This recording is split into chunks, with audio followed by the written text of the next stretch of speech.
চন্দ্ররাতের মা। জয়ন্ত কুমার্য। সূচনা পর্ব 1। আমার পেটের বেবিটা মনে হয় আর বেঁচে নেই। তীব্র মাঝরাতে শরীর ঝাঁকিয়ে ডেকে তুলে আমার স্ত্রী নন্দিতা কথাটি বলল। আমার ঘুমোঘুম চোখে ওর দিকে তাকিয়ে অনেকটা রেগে গিয়েই বললাম, এসব কি কথা বলছো নন্দিতা? আমি সত্যিই বলছি, বেবিটা নড়াচড়া করছে না গতকাল থেকে। এবার আমি একটু অবাক হলাম। বিছানায় বসে চশমাটা চোখে দিলাম। নন্দিতা কাদো কাদো চোখে আমার দিকে তাকিয়ে আছে। আমি পর পেটে কিছুক্ষণ হাত দিয়ে দিয়ে রাখলাম। মুহূর্তেই আমার শরীরে ঝাঁকুনি দিয়ে উঠল। সারা শরীর দিয়ে ঘাম ঝরতে থাকল। নন্দিতা ঠিকই বলছে। পেটের বেবিটা সত্যিই নড়াচড়া করছে না। নন্দিতা কাদো কাদো স্বরে বলল। ওরা আবার আমার বেবিটাকে মেরে ফেলেছে তীব্র, ওরা আবার আমার সন্তানকে মেরে ফেলেছে। বলেই আমায় জড়িয়ে ধরে হাউমাউ করে কাঁদতে লাগল। আমি কাঠ হয়ে বসে রইলাম। আমার মুখ দিয়ে কোনো শব্দ বেরুচ্ছে না। নন্দিতার কান্নার শব্দে সারা বাড়ির লোকজন জেগে গেল। বাবা, মা, বড় ভাই, ভাবি সবাই আমার রুমে আসলো। ভাবি এসে নন্দিতাকে ধরে বলল, ভাবি কি হয়েছে নন্দিতা? কাঁদছিস কেন? এই অবস্থায় কাঁদা তো ঠিক না, এতে বেবির সমস্যা হবে তো বোন। মা, কি হয়েছে বৌমা? এত রাতে কাঁদছো কেন? বলো আমাদের। তীব্র কিছু বলেছে? বাবা, তীব্র কি হয়েছে রে? বৌমাকে কিছু বলেছিস নাকি?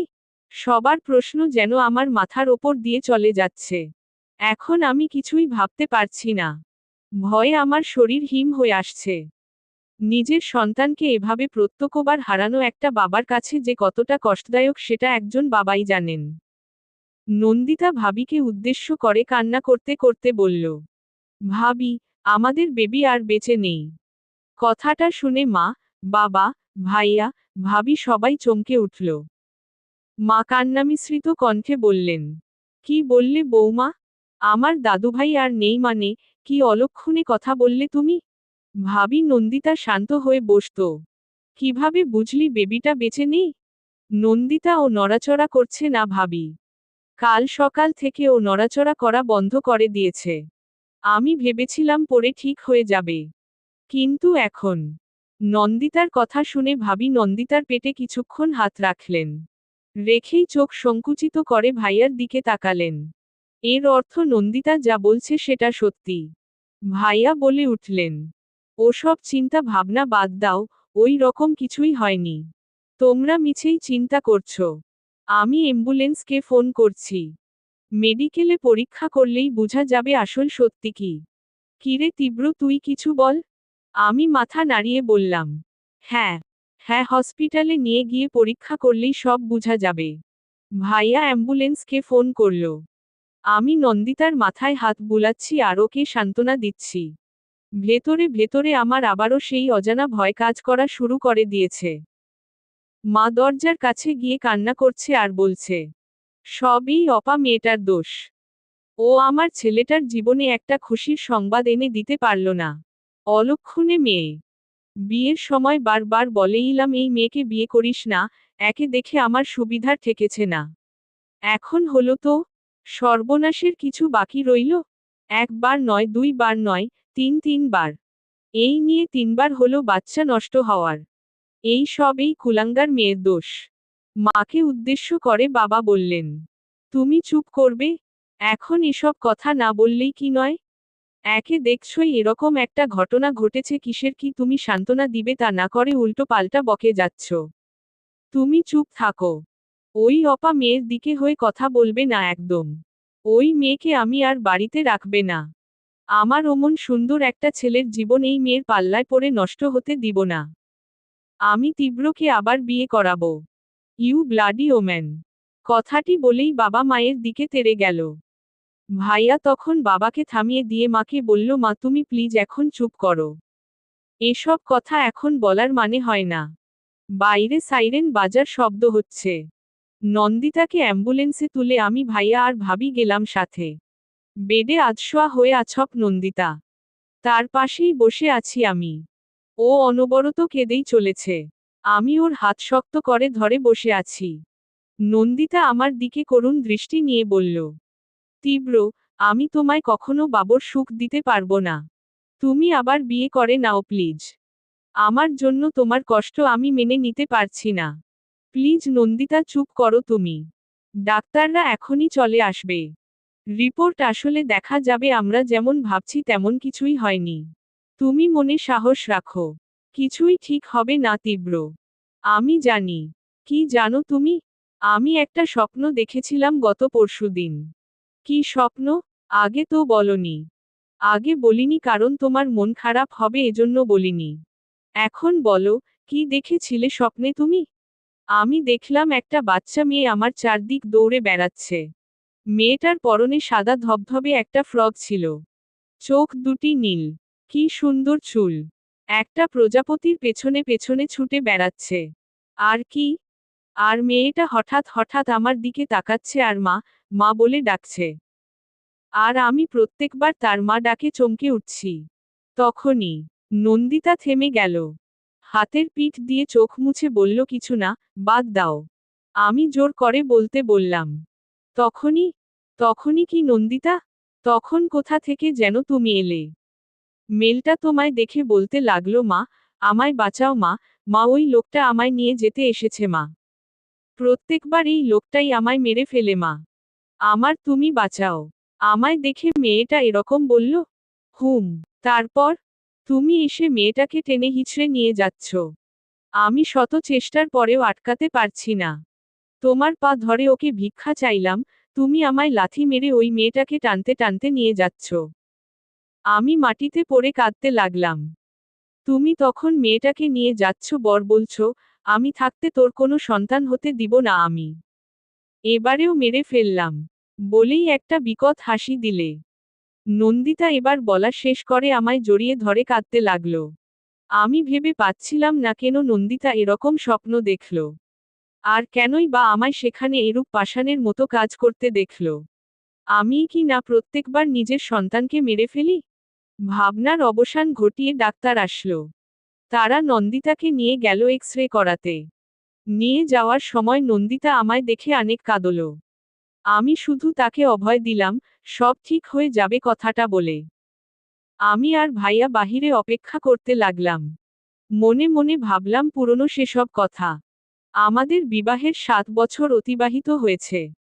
এই নিয়ে 3বার নন্দিতা সন্তানসম্ভবা হলো। কিন্তু দুঃখের বিষয় প্রত্যেকবারই কোনো না কোনো ভাবে আমাদের সন্তানটা নষ্ট হয়ে যায়। প্রথমবার সে একটা মৃত শিশু জন্ম দিল। এরপর জন্মের পর কাছে গিয়ে দোলনায় দেখলাম কোনো সন্তান নেই। আর এখন? এর ব্যাখ্যা আমাদের কাছে আজও নেই। ডাক্তাররা রিপোর্ট দেখতে গিয়ে মনে হলো চরম আতঙ্কে পড়ে গেলেন। তারাও হাতের পিঠ দিয়ে ঘাম মুছতে মুছতে নন্দিতার দিকে ভীতু নজরে তাকালো। এরপর আমায় সাইডে এনে বললেন, মিতিরো, আপনার স্ত্রীর পেটে কোনো সন্তান নেই। কখনো ছিলও না। পর্ব 2। মিতিরো, আপনার স্ত্রীর পেটে কোনো সন্তান নেই। কখনো ছিলও না। তীব্র অনেকটা চমকে উঠল। এটা কিভাবে সম্ভব? নন্দিতা তো 7 মাসের অন্তঃসত্ত্বা। ওরা সবাই এতদিন এটাই জানত যে নন্দিতার গর্ভে তিরোর সন্তান বেড়ে উঠছে। ডাক্তারের কথায় তীব্র ক্ষিপ্র কণ্ঠে বলে ওঠে, আপনারা এসব কি বলছেন ডাক্তার সাহেব? আমার স্ত্রী গর্ভবতী। আর আপনারা কি না বলছেন তার পেটে কোনো সন্তান নেই? দেখুন মিতিরও, আমরা ডাক্তাররা কখনো শুধু কথায় বিশ্বাসী না। আমরা সবসময় রিপোর্টে বিশ্বাসী হই। রিপোর্টে কি লেখা? আপনি নিজেই দেখুন। তাহলে নিজেই বুঝতে পারবেন। কথাটা বলে ডাক্তার সাহেব তার হাতের রিপোর্টটা তীরকে দেয়। তীব্র হাতে নিয়ে হতভম্ব হয়ে তাকিয়ে রইল রিপোর্টের পানে। এই জীবনে এতটা বিস্ময় হয়তো সে হয়নি। কপালে বিন্দু বিন্দু ঘাম জমতে লাগল। চোখের চশমাটা হাতে নিয়ে পাঞ্জাবির পকেটের কাছে হালকা স্লাইড করে পরিষ্কার করে আবারও চোখে দিয়ে রিপোর্টের দিকে তাকালো। না, রিপোর্ট সে প্রথমে যেটা দেখেছিল সেটাই আছে। রিপোর্টে স্পষ্ট লেখা, প্রেগন্যান্সি কোয়ালিটি নেগেটিভ। তীব্র কপালের ঘাম মুছতে মুছতে মনে মনে ভাবছে, তাহলে এতদিন ধরে নন্দিতার গর্ভে কি বেড়ে উঠছে? ওর গর্ভে কি আমার সন্তান বেড়ে উঠছে না? সেখানকার একটা চেয়ারে ধপ করে বসে পড়ে সে। হঠাৎ ফোনে রিং বেজে উঠল। ফোন ধরতেই ওপাশ থেকে আওয়াজ আসলো। তীব্র। হ্যাঁ বাবা বলো। বৌমার কি অবস্থা? আমাদের তো জানালেও না, আমরা কতটা চিন্তায় আছি। বাবা, একটা বিরাট সর্বনাশা কাণ্ড ঘটে গেছে। কি হয়েছে? তোমার গলা এমন শোনাচ্ছে কেন তীব্র? বৌমা ঠিক আছে তো? কি হলো, চুপ করে আছো কেন? বাবা, এতদিন আমরা যা ভেবেছিলাম তা সম্পূর্ণ মিথ্যে ছিল। কি? কোনটা মিথ্যে ছিল? নন্দিতার গর্ভে কোনো সন্তান নেই বাবা। ডাক্তাররা আল্ট্রাসোনোগ্রাফি করে দেখেছে ওর পেটে কোনো বাচ্চা নেই। কথাটা শোনা মাত্র শেখর চৌধুরী থম মেরে কানে ফোন উড়ে দাঁড়িয়ে রইল। তার মুখ দিয়ে কোনো কথা বেরুচ্ছে না। তার হাত থেকে ফোনটা নিয়ে মিসেস রামিয়া চৌধুরী বললেন, তীব্র কি হয়েছে রে? কি বললি তোর বাবাকে? উনি এভাবে ভয় পেয়ে গেলেন কেন? সেটা বাবার কাছেই শুনে নিও মা। এখন রাখি। টুট টুট শব্দে ফোনটা কেটে দিয়ে মাথায় হাত রেখে বসে রইল তীব্র। রিপোর্টটা হাতে নিয়ে বসে থাকা ঠিক হবে না। ভাইয়া, ভাবিকে জানা দরকার ঘটনাটা। এক পা দু পা করে সে তার স্ত্রীকে যে রুমে রাখা হয়েছে সেখানে গেল। গিয়ে দেখল নন্দিতা একাই শুয়ে আছে। তার ভাবিকে দেখা যাচ্ছে না। তীব্র নন্দিতার কাছে গেল। মাথায় হাত বুলিয়ে দিয়ে বলল, নন্দিতা, তোমার কি কোনো সমস্যা হচ্ছে? না, হচ্ছে না, মলিন কণ্ঠে বলল। ভাবি কোথায় নন্দিতা? জানি না তো, আমি তখন থেকে এখানে একা একা শুয়ে আছি। কি বলছো? ভাবি ছিল না রুমে? কোথায় গেল ভাবি? ওয়াশরুমে নেই তো। ওখানে নেই। থাকতে তো এতক্ষণ থাকার কথা না। নন্দিতা, তোমাকে একটা সংবাদ দেওয়ার আছে। আমি নিজেও বিষয়টা মানতে পারছি না এখনো। আদৌ এরকম ঘটনা কখনো ঘটেছে কিনা জানি না আমি। কি হয়েছে তীব্র? আমার সন্দেহ কি ঠিক? বলেই নন্দিতার চোখের কোণে জল চলে এলো। এই অবস্থায় যদি ওকে বলি যে তোমার গর্ভে কোনো সন্তান আদৌ ছিল না, তাহলে সে এই ব্যথা সইতে পারবে না। বরং ওকে পড়ে জানাই বিষয়টা। অনেক মিথ্যে অজিহাত দিয়ে ভুলিয়ে ভালিয়ে অন্য কথায় ফাঁদে ফেলিয়ে তীব্র এই ভয়ঙ্কর সত্যটা নন্দিতাকে জানালো না।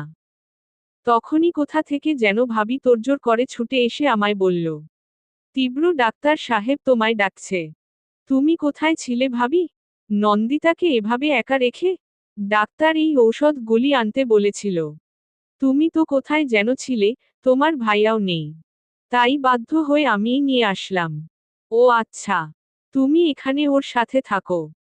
আমি শুনে আসি ডাক্তার কি বলে। রুম থেকে বের হয়ে ডাক্তারের কেবিনে গেলাম। দরজায় কড়া নাড়লাম। ডাক্তার সাহেব, আসতে পারি? হুম, আসুন। তীব্র ভেতরে ঢুকে চেয়ারটায় বসল। রুমে ফিনাইলের তীব্র গন্ধ নাকে আসছে। ডাক্তারের দিকে চোখ পড়তেই তীব্র লক্ষ্য করল ডাক্তার আলোয় কি যেন একটা ফেলে গভীর মনোযোগ দিয়ে ইকুয়েশন করছে। তীব্র হালকা কাশি দিয়ে নিজের উপস্থিতি বোঝাতে চাইলেও ডাক্তারের সেদিকে কোনো ভ্রূক্ষেপই নেই। তিনি বারবার টিস্যু পেপার দিয়ে মুখ মুছছেন। তাকে অনেক চিন্তিত এবং হতাশ লাগছে। তবে কি ডাক্তার নন্দিতার বিষয়ে কোনো জটিল বিষয়ে কথা বলবে? সেটাই এত মনোযোগ দিয়ে ইকুয়েশন করছে। তার চিন্তার অবসান ঘটিয়ে ডাক্তার বললেন, মিতিরো, আপনি তো মিস নন্দিতার হাজবেন্ড, তাই না? জি। আমরা তার পেটে একটা অস্বাভাবিক কিছুর উপস্থিতি লক্ষ্য করছি। তীব্র একটু ভয় পেয়ে গেল। বিষণ্ণ কণ্ঠে বলল, কিরকম অস্বাভাবিক ডাক্তার সাহেব?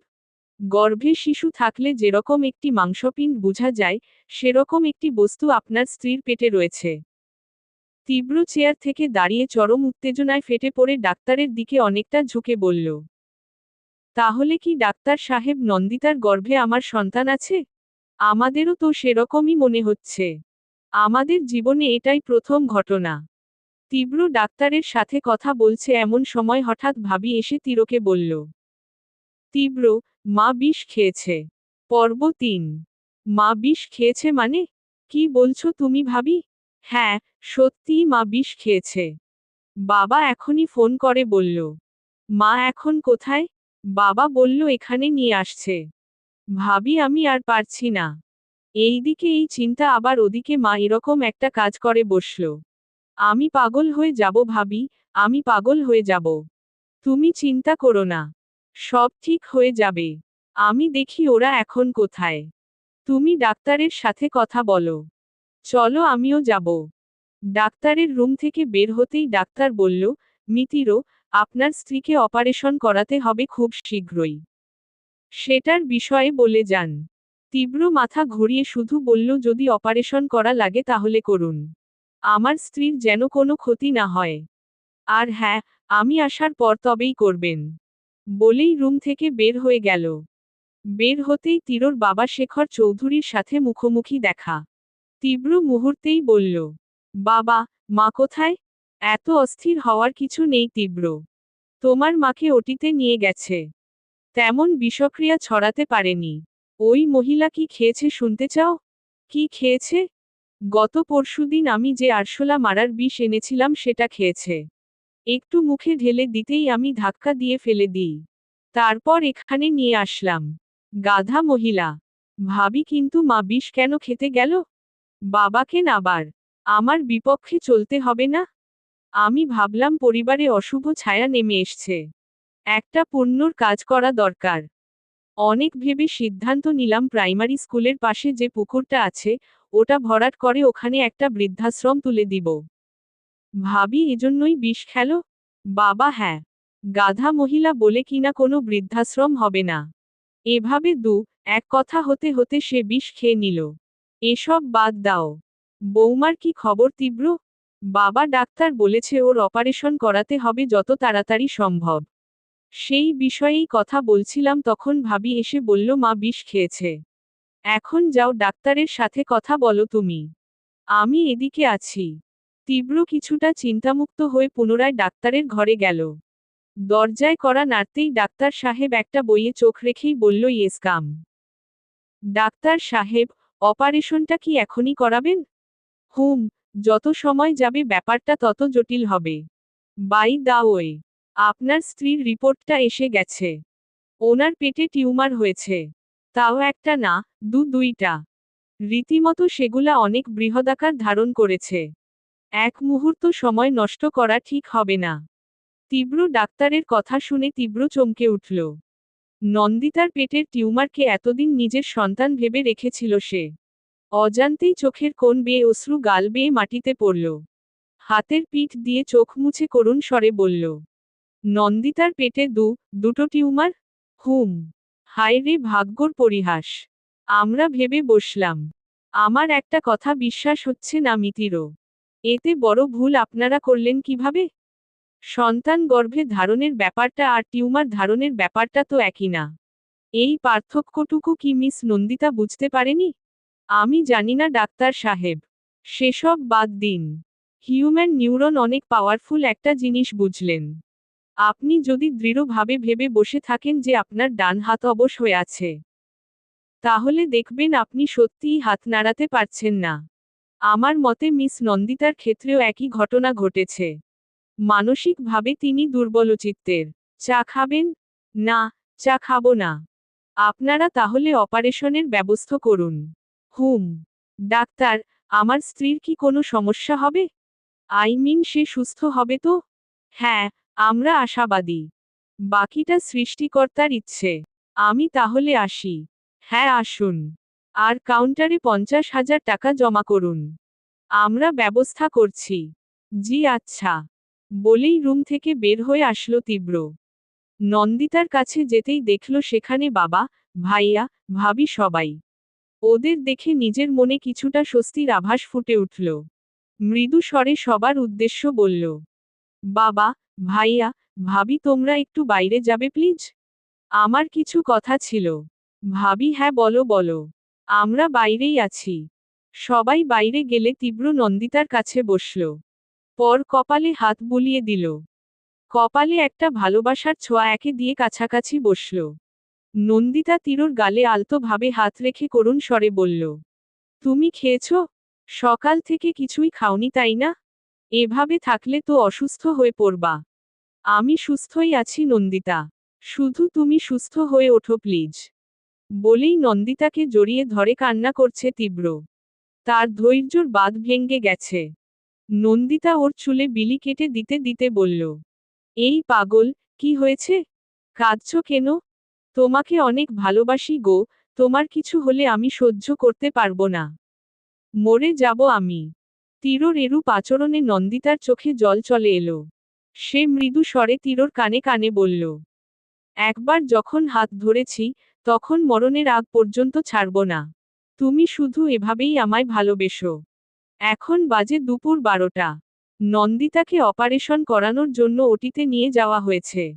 তীব্র এক মুহূর্ত স্থির নেই। এখানে ওখানে পায়চারি করছে আর বিড়বিড় করে সৃষ্টিকর্তাকে ডাকছে। শেখর চৌধুরী বসে আছে চিন্তিত গম্ভীর মুখ নিয়ে। তিনি গালে হাত রেখেই তীরকে বলল, তোমার ভাই, ভাবি কোথায় তীব্র? দেখতে পাচ্ছি না যে। বাবা ওরা বাসায় গেছে। মাঝরাত থেকে ভাবির ঘুম হয়নি। মাথা ধরেছে। তাই ভাইয়াকে বলে বাসায় পাঠিয়ে দিয়েছি।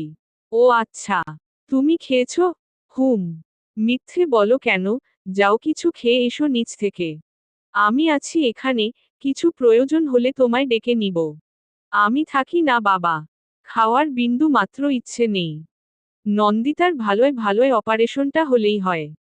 ছেলের এই ভালোবাসায় শেখর চৌধুরী মুগ্ধ চোখে তাকিয়ে রইলেন। মনে মনে ভাবলেন, ছেলেটা দায়িত্ব নিতে শিখে গেছে। ডাক্তার শিহাব অপারেশন থিয়েটারে অপারেশন শুরু করে দিয়েছে। তার একটা আলাদা ফোন থাকে সাথে সব সময়। খুবই প্রয়োজন না হলে সেই ফোনে ফোন দেয় না কেউ। এই নাম্বারটাও সবার কাছে নেই। তার খুব কাছের পরিচিত এবং হসপিটালের কিছু স্টাফের কাছে নাম্বারটা দেওয়া আছে।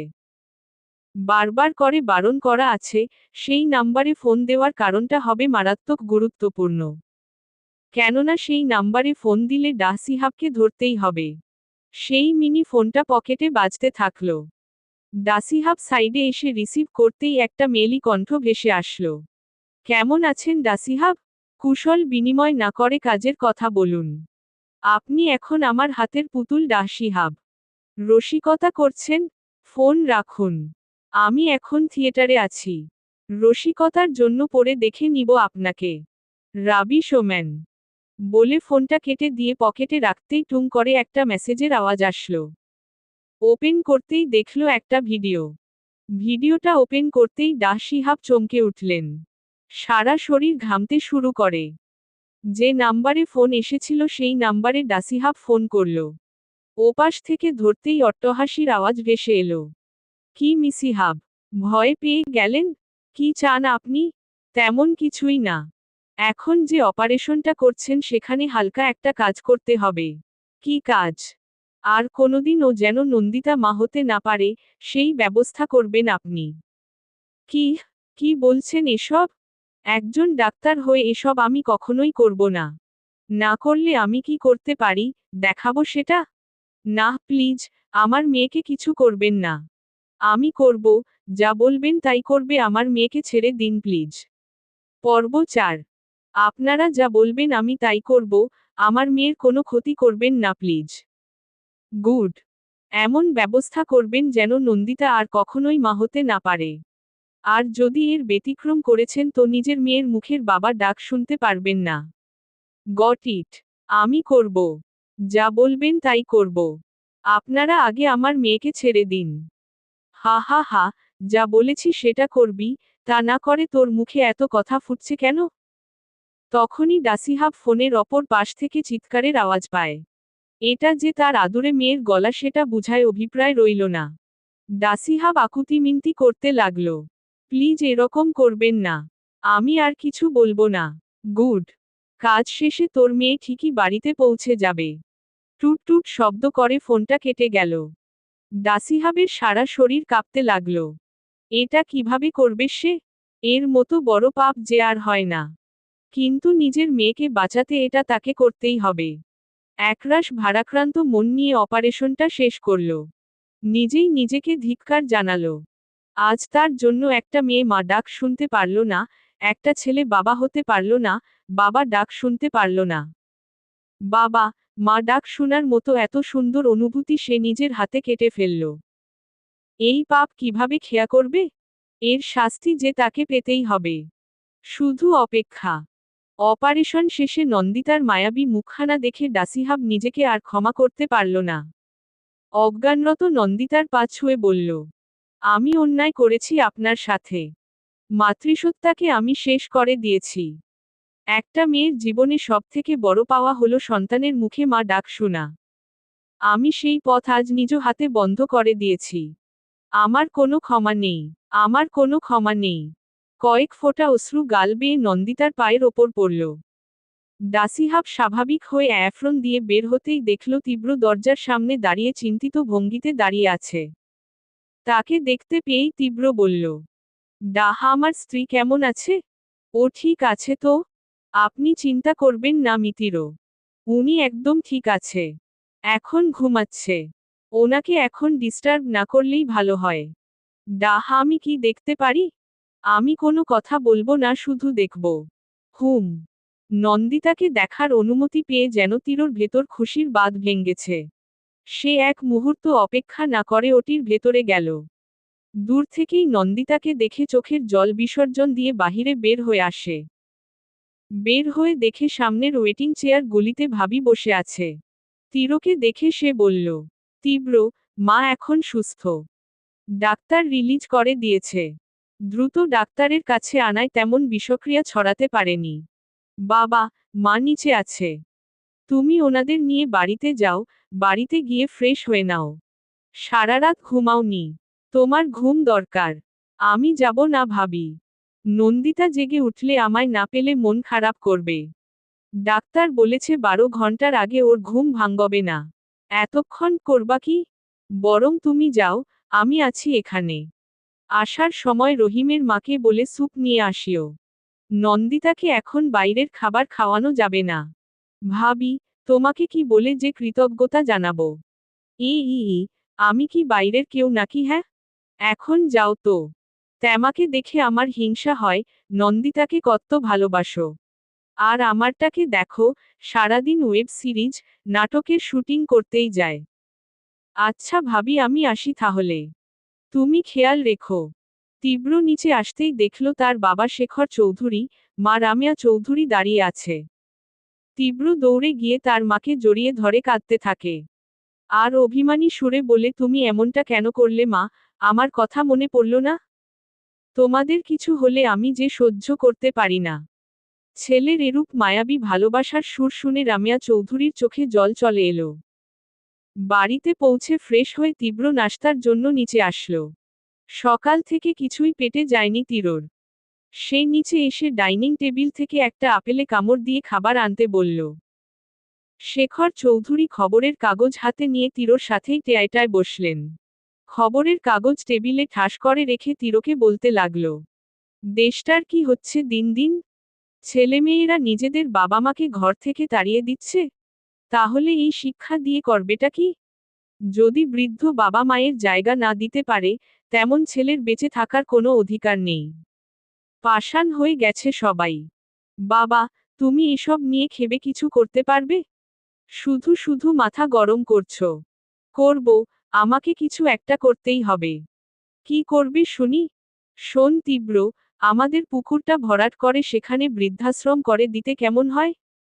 কত অসহায় বাপমায়ের জায়গা হবে সেখানে, ভাবো একবার। বাবা, তোমায় নিয়ে আমার গর্ব হয়। তুমি পৃথিবীর শ্রেষ্ঠ বাবা। মানুষের জন্য এত কিছু করেও তোমার শান্তি নেই। এই বয়সেও তুমি অন্যর কথা ভাবছ। ভাবতে হয় রে বাপ। সৃষ্টিকর্তা দিয়েছে, সেগুলো ভালো কাজে না লাগালে তাকে যে অপমান করা হবে। আচ্ছা বাবা মা কোথায়? এসব শুনে আবার বিষ খেয়ে বসলে কি করবে? হা হা হা। গাধা মহিলাকে জানাবো না। কথাটা আমাদের মধ্যে থাকবে, ওকে? ডান হাতটা তিরোর দিকে এগিয়ে দিয়ে। ওকে। আরেকটা কাজ করো ঝটপট। ওই গাধা মহিলা আসার আগেই তোমার বড় ভাইয়ার রুম থেকে লকারে রাখা দলিলটা নিয়ে আসো, দেখি ওখানে কতটুকু জায়গা আছে। ঘরে তো কেউ নেই। ভাবি হসপিটালে। ভাইয়া নতুন নাটকের শুটিং করতে ব্যস্ত। না বলে যাওয়াটা কেমন দেখায় না বাবা? ধুর, বড় ভাইয়ের ঘরে যাবে, শেখাবে, এত ভাবার কি আছে, যাও নিয়ে এসো। তীব্র তার ভাইয়ার ঘরের দিকে গেল। দরজা লক করা নেই। দরজাটা সামান্য আটকে রাখা। দরজা খুলে ভেতরে ঢুকে লোকারটা খুলল। এই লোকারের একটা পিন আছে, যেটা শুধু শেখর চৌধুরী, তীব্র আর তার ভাইয়া জানে। আর কেউ জানে না। লোকারটা খুলতেই সেখানে অনেক কাগজের মধ্যে সেই পুকুরের দলিলটা খুঁজতে বেশ সময় লেগে গেল। অবশেষে খোঁজাখুঁজি শেষে দলিলটা পাওয়া গেল। দলিলটা হাতে নিয়েই দলিলের ভাঁজ থেকে একটা পেনড্রাইভ ফ্লোরে পড়ে গেল। আরে হো, লোকারের মধ্যে এই পেনড্রাইভটা কেন? এটা তো ভাইয়ার কম্পিউটারের সাথে থাকে সব সময়। এখানে তার করা শুটিং এর ভিডিওগুলি রেখে দেয়। এটা এখানে থাকার কথা নয় তো। তিরুর মনে একটু খটকা লাগলো। পেনড্রাইভে কি আছে সেটা দেখার প্রবল ইচ্ছে জাগলো। আবার অন্যর জিনিস দেখা কেমন এটা ভেবেও পিছুপা হচ্ছে। কিন্তু না, মনকে মানাতে এর ভেতরে এমন কি আছে সেটা দেখতেই হবে। নিশ্চয়ই কিছু একটা আছে, নইলে লকারে রাখার তো কারণ নেই। দলিলগুলি বিছানায় রেখে তীব্র ওর ভাইয়ার কম্পিউটার ওপেন করল।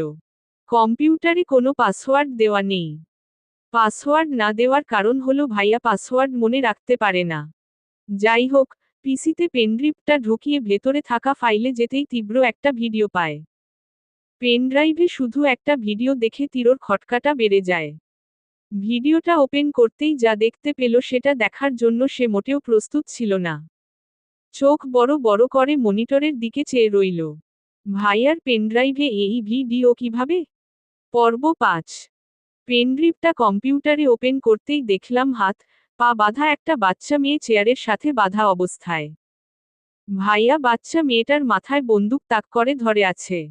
বাচ্চা মেয়েটার চোখ বাঁধা, ফুপিয়ে ফুপিয়ে কান্না করছে।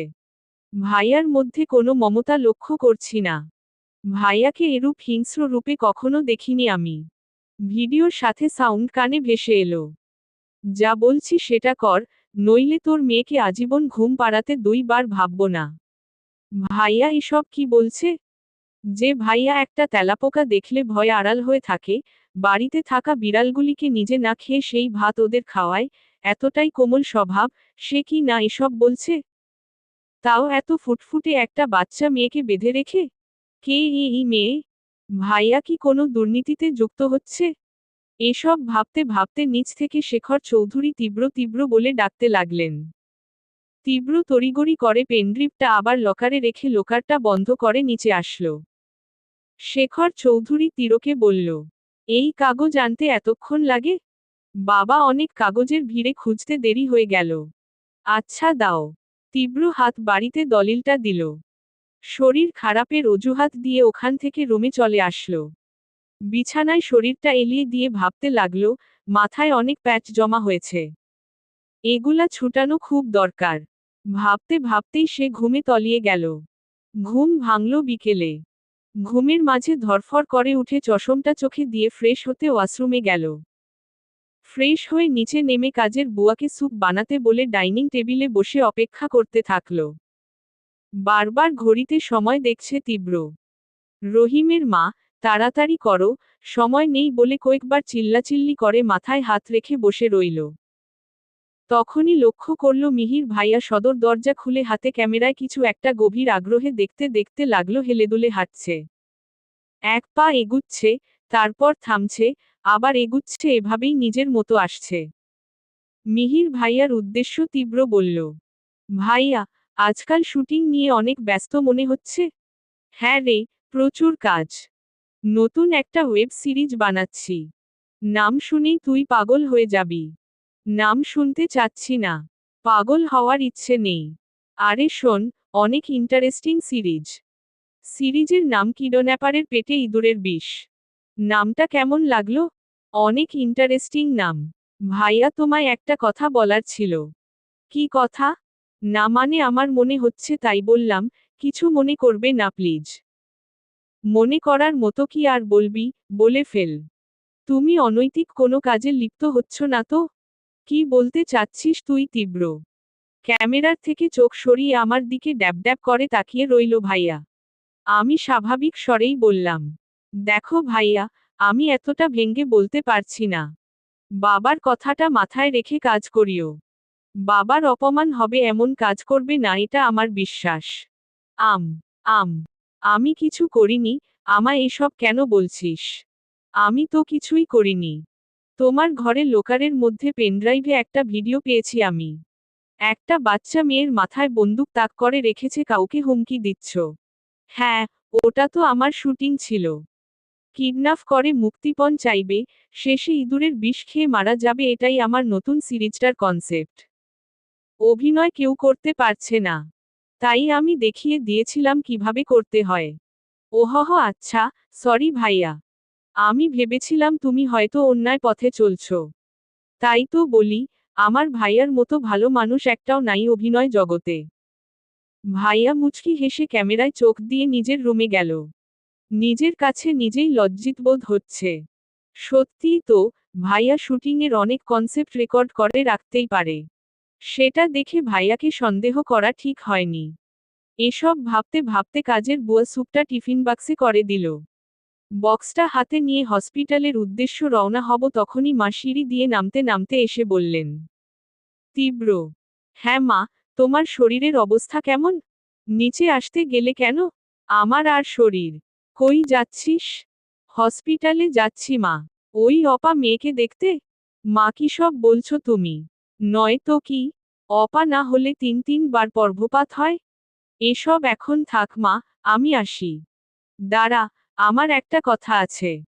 হুম বলো। আমার, তোর বাবার তো বয়স হয়েছে, আমাদের তো ইচ্ছে করে নাতি নাতনির মুখ দেখতে।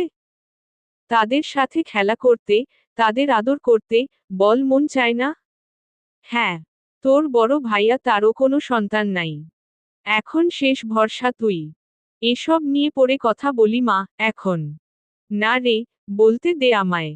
জানিস তোর বাবা রাতে ঘুমায় না এসব ভেবে। সারাক্ষণ ছটফট করে। পারে না বলতে, পারে না সইতে। বুড়ো বাপ, মার দিকে তাকিয়ে তোর কিছু একটা করা দরকার আছে কিনা? কি করতে বলছো তোমরা বলো? তুই আরেকটা বিয়ে কর বাবা।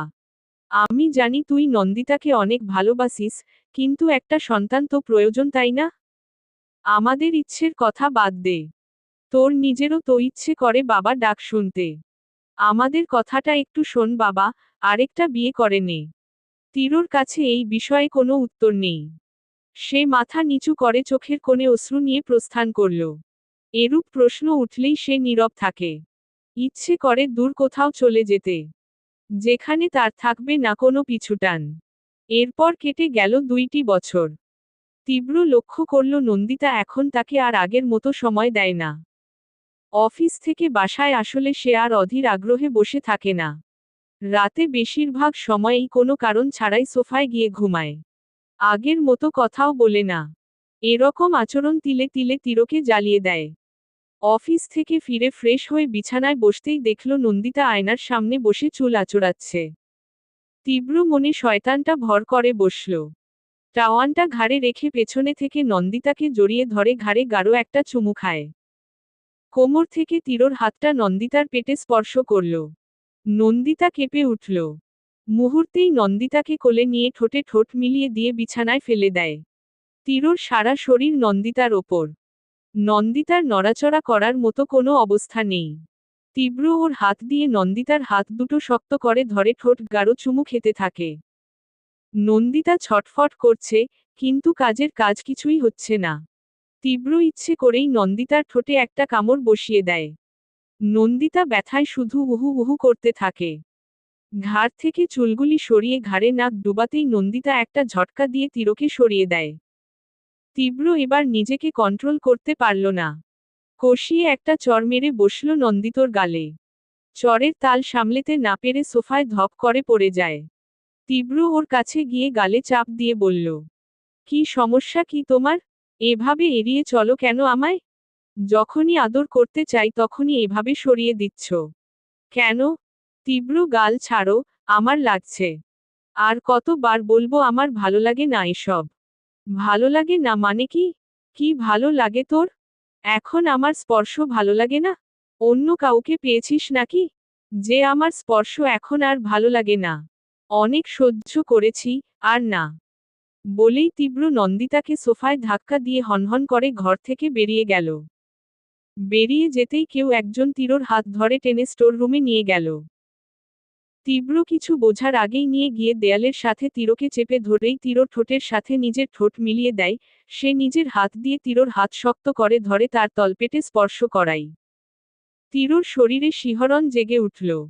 পর্ব 6। তীব্র নন্দিতাকে সোফায় ধাক্কা দিয়ে হনহন করে ঘর থেকে বেরিয়ে গেল। বেরিয়ে যেতেই কেউ একজন তিরোর হাত ধরে টেনে স্টোর রুমে নিয়ে গেল। তীব্র কিছু বোঝার আগেই নিয়ে গিয়ে দেয়ালের সাথে তীরকে চেপে ধরেই তীর ঠোঁটের সাথে নিজের ঠোঁট মিলিয়ে দেয়। সে নিজের হাত দিয়ে তীরর হাত শক্ত করে ধরে তার তলপেটে স্পর্শ করাই। তীরর শরীরে শিহরণ জেগে উঠল। অন্ধকার ঘরে জানালা দিয়ে চাঁদের আলো প্রবেশ করছে। তীব্র মেয়েটিকে ধাক্কা দিয়ে সরিয়ে দেয়। চাঁদের আলোয় আবছা আবছা তার মুখ দৃশ্যমান হতেই তীব্র হতভম্ব হয়ে যায়। মেয়েটি আর কেউ নয়, তার নিজের ভাবি। তীব্র রেগেমেগে বলে, এটা কিরকম অসভ্যতামি ভাবি? তীব্র, আমি নিরুপায় হয়ে এটা করতে বাধ্য হচ্ছি। বাধ্য মানে, কি বলতে চাচ্ছ? হুম, কি করব বলো, তোমার ভাই আর আমার জন্য সময় কোথায়, সে তো সারাদিন পড়ে থাকে শুটিং নিয়ে। আমার নিজেরও তো চাহিদা আছে, তাই না? ভাবি চুপ করো, এয়াব বলার মানে কি, তুমি কিন্তু ভুলে গেছো আমি তোমার দেবর। দেবরের আগে, আমি তোমার প্রেমিকা, কি ছিলাম না প্রেমিকা? ভাবির মুখে এরূপ কথা শুনে তীব্র চুপ করে রইল। ভাবি বলতে লাগল, মনে পড়ে সেই দিনগুলির কথা? যখন আমরা হাতে হাত রেখে রিকশায় ঘুরেছি, রাস্তায় রাস্তায় হেঁটেছি, তুমি আদর করে চুলে বেলি ফুলের মালা দিয়ে দিতে? এসব কথা এখন কেন তুলছ? তুলছি কারণ তোমার জন্য আমি আজ ভালো নেই, আমার জীবনটা শেষ করে দিয়েছ তুমি। আমি কি করেছি? কি করেছ? হা হা হা, ভুলে গেছো সব তাই না? বউ বানাবে বলেছিলে, সেখানে। ভাবি চুপ করো প্লিজ। এখন এগুলো বলে কি বুঝাতে চাইছ? তীব্র, আমার আবদার তুমি আমাকে একটা সন্তানের সুখ দেবে। কথাটা শুনে তীরর সারা শরীর হিড়হিড় করতে লাগল। মনে হতে লাগলো কষে কয়েকটা চড় মারতে। তীব্র কখনো তাকে খারাপ নজরে দেখেনি। হ্যাঁ, হতে পারে একসময় সে তার প্রেমিকা ছিল, কথার ছলে হাতটুকু ধরতে ইতস্ততবোধ হতো তীরর। সে নন্দিতাকে ছাড়া আর কাউকে নিয়ে কখনো এসব স্বপ্নেও ভাবতে পারে না। আমার ইচ্ছে করছে তোমার গালে ঠাস ঠাস করে কষে চড় মারতে, শুধু বড় ভাবি হও এজন্য কিছু বলতে পারছি না। তুমি যাই করো, প্লিজ আমার অবস্থাটা একবার ভেবে দেখো। তোমার যেমন বাবা না হতে পারার কষ্ট হয়, তেমনি তো আমারও ইচ্ছে করে মা হতে, মা ডাক শুনতে। আমি কথা দিচ্ছি এসব আমাদের নিজেদের মধ্যেই থাকবে। কেউ কিচ্ছু জানবে না। তীব্র এবার আর নিজেকে কন্ট্রোল করতে পারল না। ঠাস করে একটা চড় মেরে স্টোর রুম থেকে বের হয়ে আসলো। বের হয়ে সামনে নন্দিতাকে দেখতে পেয়ে তীব্র চরমভাবে একটা ধাক্কা খেল। মনে হচ্ছে সব ফাঁকা হয়ে যাচ্ছে। তীব্র তলিয়ে যাচ্ছে তলন সমুদ্রে। নন্দিতা চোখের কোণে অশ্রু নিয়ে চোখ লাল করে কাঠ দাঁড়িয়ে আছে। তীব্র আমতা আমতা করতে বলল, নন, নন, নন্দিতা, তু, তু, তুমি এখানে এসে তো অন্যায় করে ফেলছি বোধ হয়। তাই না মিতিরও? নন্দিতা তেমন কিছুই নয়, যেমনটা তুমি ভাবছ। আমার ভাবার কিছু বাকি নেই। বিশ্বাস করেছিলাম তোমায়, সেটার এই মূল্য? বাহ! নন্দিতা আমার কথা শুনো, নন্দিতার কাছে এগিয়ে যেতে যেতে। আমার কাছে আসবে না, একদম আসবে না। চরিত্রহীন পুরুষ। লজ্জা করল না এসব করতে? তাও বড় ভাবির সাথে, ওহহ সরি উনি তো তোমার ভাবি না, পুরনো প্রেমিক। প্রেম জেগেছে মনে, তা যাও না যা করছিল তা করো না। আমার কথা একটু স্টপ। আইসে স্টপ। ভুল ভেবেছিলাম আমি, ভেবেছিলাম কেউ আমার পাশে থাকুক না থাকুক তুমি থাকবে, কিন্তু এই সময়টাও যে দেখতে হবে, আমি আর থাকবো না, এল মুহূর্ত থাকবো না বাড়িতে। নন্দিতা আমায় একটা সুযোগ দাও বলার। কথাটা বলতেই ভাবি মিহি সুরে কান্না করতে করতে ঘর থেকে বের হলো। তীব্র তাকালে যা দেখতে পায় সেটা সে কখনো ভাবতে পারেনি। ভাবির শরীরে শাড়িটা নেই। পরনে ব্লাউজ আর পেডিকোট। ব্লাউজটাও বুকের অংশে ছেঁড়া। চোখের কাজল লেপ্টে সারা গাল হয়ে আছে। তীব্র এমন অবস্থা দেখে নিজের চোখ ভাবির ওপর থেকে সরিয়ে নিল। নন্দিতা রেগেমেগে নিজের রুমে চলে গেল। তীরর বলার মতো কিছুই রইল না। ভাবিকে শুধু বলল কাজটা তুমি মোটেও ঠিক করনি, এর মাসুল তোমায় গুলতেই হবে।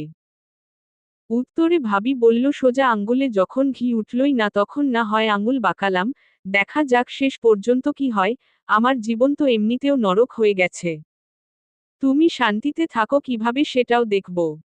তীব্র রুমে এসে দেখল নন্দিতা শুধু ফোনটা আর ছোট্ট একটা ব্যাগে নিয়ে রুম থেকে বের হচ্ছে। তীব্র আটকাতে গেলে নন্দিতা অগ্নিদৃষ্টি নিক্ষেপ করে তীরর ওপর। যে দৃষ্টিতে রয়েছে এক সাগর ঘৃণা, রাগ, অভিমানে ভর্তি। তীব্র কিছু বলতে পারল না। নিচে শেখর চৌধুরী খবরের কাগজ পড়ছে আর চা খাচ্ছে। নন্দিতার হাতে ব্যাগ নিয়ে নামতে দেখে তিনি বললেন, কোথাও যাচ্ছ বৌমা? জি বাবা, ব্যাগটা ফ্লোরে ধপাস করে রেখে দিয়ে সালাম করতে করতে বলল। আরে থাক থাক, সুখী হও। কিন্তু এত রাত্রে কোথায় যাচ্ছ? এ বাড়িতে আমার দিন শেষ বাবা। এই বাড়ির কাউকে তো কোনোদিন আপন করতে পারিনি। রাত জাগবেন না বাবা। আসি। বৌমা এসবের মানে কি? দাঁড়াও প্লিজ বাবা, আমায় আটকাবেন না। আমি আপনার কথা রাখতে পারবো না। শেখর চৌধুরী আর আটকালেন না। স্বামী স্ত্রীর ঝগড়া হয়, তাদের মাঝেও হয়। নন্দিতা রেগে বাবার বাড়িতে গেলে তীব্র নিয়ে আসে। বরাবর এমনটাই হয়। তাই শেখর চৌধুরী তেমন জোর করলেন না। সারা রাত তীব্র নেশায় কাটালো। একটার পর একটা সিগারেটের প্যাকেট শেষ করে। ঘরের মেঝেতে প্যাকেটগুলি ছড়িয়ে ছিটিয়ে আছে। নন্দিতার প্রতি তার ভালোবাসার কমতি ছিল না কখনো, তবুও নন্দিতা তার কথা না শুনেই এরকম করবে এটা তীব্র কখনো ভাবেনি। পরক্ষণে নিজেই নিজেকে প্রশ্ন করল, নন্দিতা তো ঠিকই করেছে। নিজের স্বামীকে এরূপ অবস্থায় দেখলে কোনো স্ত্রী ভালোভাবে নিবে না সেটা। কাল সকালে ওর রাগ ভাঙিয়ে নিয়ে আসবে, এসব ভাবতে ভাবতেই ফ্লোরেই ভোর রাতে ঘুমিয়ে গেছে। ঘুম ভাঙল চেঁচামেচিতে। বাইরে বের হয়ে দেখতে পেল সারা বাড়ি সাজানো হচ্ছে। মুহূর্তেই তীরর সারা শরীর ঝাঁকি দিয়ে উঠল। মনে পড়ে গেল কাল রাতের কথা। ভাবি কি আবার কোনো ফাঁদ পেতেছে তাকে বিপদে ফেলার জন্য? এসব ভাবতে ভাবতে নিচে নামল তীব্র। পেছনে ফিরতেই ভাবি তীরকে পাশ কাটিয়ে যাওয়ার সময় চোখ টিপে মুচকি হাসল। তীব্র শক্ত করে তার হাত ধরে সাইডে নিয়ে গিয়ে বলল, কি হচ্ছে বাড়িতে? সাজানো হচ্ছে কেন? তুমি কোনো ঝামেলা করলে কিন্তু? আরে হো কুল কুল। আমি কি করতে পারি সেটা তো এখনো দেখাইনি তোমায়, এখন দেখাবো। রেডি থাকো। আমার ওপর দেওয়া প্রতিটি কষ্টের হিসেব আমি নিব। এখন বুঝেছি, আমার আগের 2 সন্তান নষ্ট হওয়ার পেছনে তোমার কারসাজি আছে। তোমায় আমি ছাড়ব না, কটকটে গলায় বলল। ছি, এতটা নীচ ভাবনা তোমার? কিভাবে ভাবলে তুমি? যে কিনা পৃথিবীর আলোই দেখেনি তার ওপর আমি প্রতিশোধ নিব? সেটা তুমিই ভালো জানো। নিচ থেকে রাবেয়া চৌধুরী চেঁচিয়ে ডাকতে লাগলেন, তীব্র, এই তীব্র, দেখে যাকে এসেছে। বড় বৌমা দেখে যাও কে এসেছে, আমার ঘরের লক্ষ্মী এসছে। পর্ব 7। রাবেয়া চৌধুরীর ডাক শুনে তীব্র হন্তদন্ত হয়ে নিচে নামল। নিচে নামতেই দেখল একজন মাঝবয়সী লোক হাতে বই নিয়ে সোফায় বসে বই পড়ছে। সাথেই বসে আছে একটা মেয়ে। মেয়েটা সুন্দরী, বেশ সুন্দরী। গায়ের গড়ন, রংবিন্যাস সবকিছু যেন প্রকৃতি তাকে ঢেলে দিয়েছে। খোলা চুল, মাথায় ফুলের গাজরা, চোখে নীল রঙের চশমা, হালকা লাল লিপস্টিকের রং ঠোঁটে আভাস দিচ্ছে। অবশ্য এটা লিপস্টিক নাকি মেয়েটার ঠোঁটের রঙই এরকম বোঝায় উপায় নেই। তীব্র ওর পাঞ্জাবির হাতা গোটাতে গোটাতে নিচে নামল। রাবেয়া চৌধুরী তীরর হাত ধরে টেনে ওদের সামনে নিয়ে গেলেন। অতি উৎসুক কণ্ঠে মেয়েটার দিকে তাকিয়ে বলতে লাগলেন, আরোহী, দেখ তো চিনতে পারিস কি না। মেয়েটা কিঞ্চিত হেসে উঠল। ঠোঁটের কোণে হাসির আভা ফুটে উঠল। বাহ, মেয়েটকে হাসলে দারুণ মানায়। হাসি হাসি কণ্ঠে বলল, তীব্র ভাইয়া না? রাবেয়া চৌধুরী, সেই ছোট থাকতে দেখেছিলি, আমি তো ভাবলাম চিনতেই পারবি না। আরোহী, কি যে বলো না, তীব্র ভাইয়াকে চিনব না? তাও আবার আমি? তীর, কেমন আছিস আরোহী? আরোহী, ভালো আছি, তুমি কেমন আছো? তোরা কথা বল। আমি চা নিয়ে আসি বলেই রাবেয়া চৌধুরী চা বানাতে চলে গেলেন। তীরহুম, ভালো। তো এবার কদিনের ছুটি পেয়েছিস? পুরো 1 মাস, একা বসে বসে বোর হচ্ছিলাম। তাই চলে আসলাম। খুব ভালো করেছিস। ভাইয়া, নন্দিতা ভাবি কোথায়? ও একটু কাজে বাবার বাড়িতে গেছে। চলে আসবে কাল পরশু, মিথ্যা বলল। চলো ছাদে যাই, এখানে ভালো লাগছে না বসে থাকতে। তোমাদের ছাদের পাশে ওই ছাতিম গাছটা আছে না? হুম আছে। ওই গাছটার কথা এখনো মনে আছে তোর? থাকবে না মানে, ওখানেই তো আমার বাদ দাও, চলো ঘুরে আসি। আঙ্কেলের সাথে একটু কথা বলতে দে। বাবা এখন কথা বলবে না, গভীর মনোযোগে বই পড়ছে। ডিস্টার্ব করা নিষেধ। আরোহী তিরোর হাত ধরে টেনে ছাদে যেতে লাগল। আরোহীর বাবা আহনাফ চৌধুরী বইয়ে মুখ গুজেই রইলেন। তিনি প্রচুর বই পড়েন। রিটায়ারের পর বই পড়া তার পেশা হয়ে দাঁড়িয়েছে। খাওয়া, ঘুম ও প্রকৃতির সাড়া দেওয়া ছাড়া বাকিটুকু সময় বই পড়ে কেটে দেন। দুপুরের কড়া রোদ ভেঙে কালো মেঘ জমতে শুরু করেছে। আশেপাশে ঠান্ডা বাতাসে ছেয়ে গেল। আরোহী ছাদের কার্নিশ ধরে দাঁড়িয়ে আছে। তীব্র পকেটে হাত দিয়ে তাকিয়ে আছে ছাতিম গাছটার দিকে। আরোহী বলে উঠল, তীব্র ভইয়া।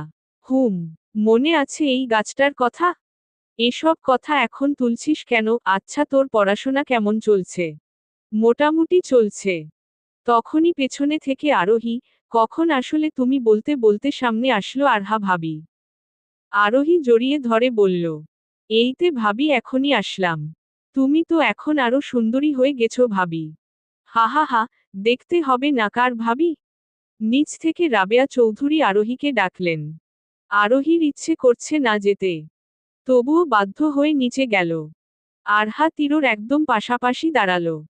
তাচ্ছিল্যর স্বরে বলল, কি ছোট দেবরজি, বউকে আননি এখনো? তীব্র চুপ করে রইল। আহারে, তোমাকে দেখে না আমার খুব কষ্ট হয় জানো। ভালোবাসার মানুষকে তুমি কখনো ধরে রাখতে পারলে না। তীব্র পাশ কাটিয়ে নিচে চলে গেল। বাইকের চাবিটা নিয়ে রওনা হলো নন্দিতার রাগ ভাঙ্গানোর একটা চেষ্টা করতে। রাগ হলে সেটা ভাঙ্গা যায়, ভুল ধারণার শেখর যে অনেক গভীর, সেটা কি এত সহজে ভাঙতে পারবে তীব্র? দৃশ্যপট ২।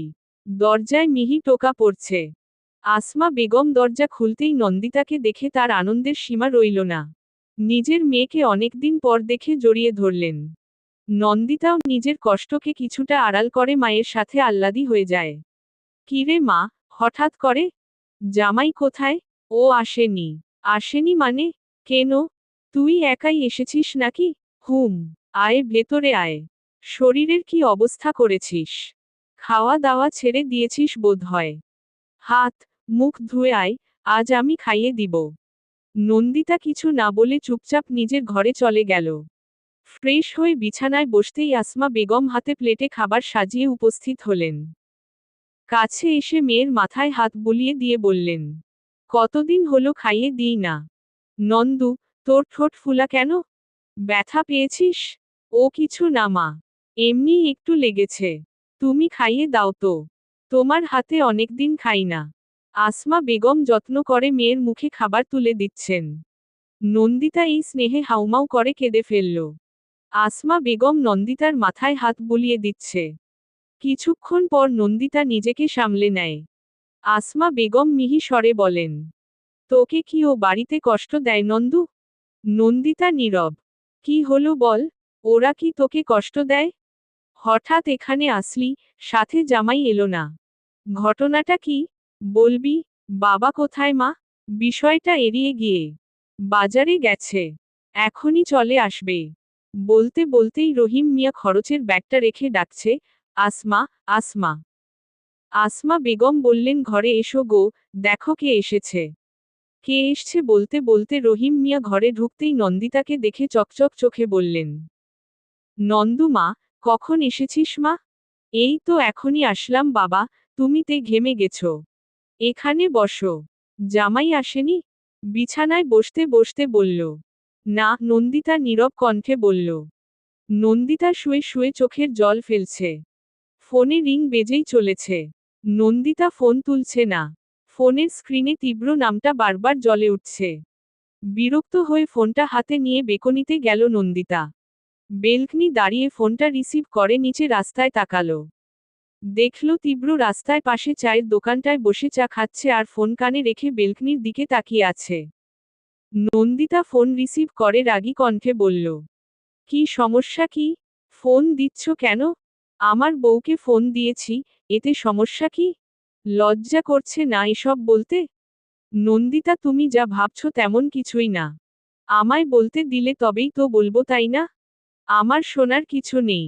কখনো ফোন করবা না আর, নেভার এভার। এই ফোন কাটবা না বলে দিলাম, নইলে কিন্তু। নইলে কি? নইলে আমি কি করব তা তো জানোই, এখান থেকে সোজা একটা গাড়ির সামনে দাঁড়িয়ে যাব। এসব বলে আর আমায় প্রভাবিত করতে পারবে না। সব অধিকার শেষ হওয়ার দিন এসে গেছে তীব্র। সব কিছু থেকে আপনাকে মুক্তি দিব আমি। বলেই ফোনটা কেটে দিল নন্দিতা। কেটে দিয়ে ঘরে আসলো। যতবার নন্দিতা রাগ করে বাবার বাড়িতে এসেছে ততবারই তীব্র এসে তার রাগ ভাঙিয়ে নিয়ে গেছে। কিন্তু এবারেরটা যে রাগ না, এটা সন্দেহ। সন্দেহ সহজে যায় না। থেকে যায়, একটু একটু করে ভাবায়, কষ্ট দেয়, শেষ করে মনের সকল অনুভূতি। একটু পর কিছু লোকের চেঁচামেচি অস্ফুট শব্দ তার কানে এলো। মনে মনে ভাবল, তীব্র আবার কোনো পাগলামি করল না তো? বিছানা থেকে ধরপড় করে উঠে ব্যালকনিতে দাঁড়াতেই দেখল নিচে কিছু মানুষ গোল হয়ে দাঁড়িয়ে আছে। রাস্তার পাশ দিয়ে লাল তরল বেয়ে যাচ্ছে। রক্ত নয় তো? তীরর কিছু হয়ে গেল না তো? মুহূর্তেই বুকটা ধক করে উঠল। চারিদিকে শূন্যতা অনুভব করল। দৌড়ে নিচে নামল। যে দোকানটায় তীব্র বসে চা খাচ্ছিল সেখানে যেতেই, সেখানে থাকা লোকগুলি এক এক করে সরে দাঁড়ালো। নন্দিতা কাছে যেতেই দেখল তীব্র মাটিতে লুটিয়ে পড়ে আছে। মাথার পাশ দিয়ে রক্তের স্রোত বইছে।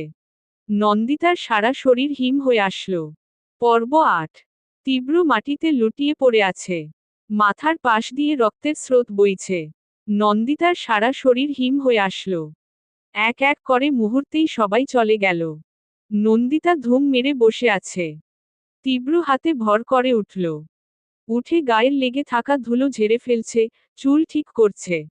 নন্দিতা চরম হতবাক হয়ে হা করে চেয়ে চেয়ে সেসব দেখছে। নন্দিতা রোড থেকে উঠে তীরর ওপর অগ্নি দৃষ্টিতে তাকালো, রেগে গোজগোজ করে পেছনে ফিরে যেতেই তীব্র দৌড়ে গিয়ে নন্দিতার হাত ধরে নন্দিতাকে নিজের বাহুদয় দ্বারা শক্ত করে বুকের সাথে জড়িয়ে নিল। নন্দিতা ফুপিয়ে ফুপিয়ে কান্না করছে আর তীরর বুকে খিল ঘুষি মেরাই চলেছে।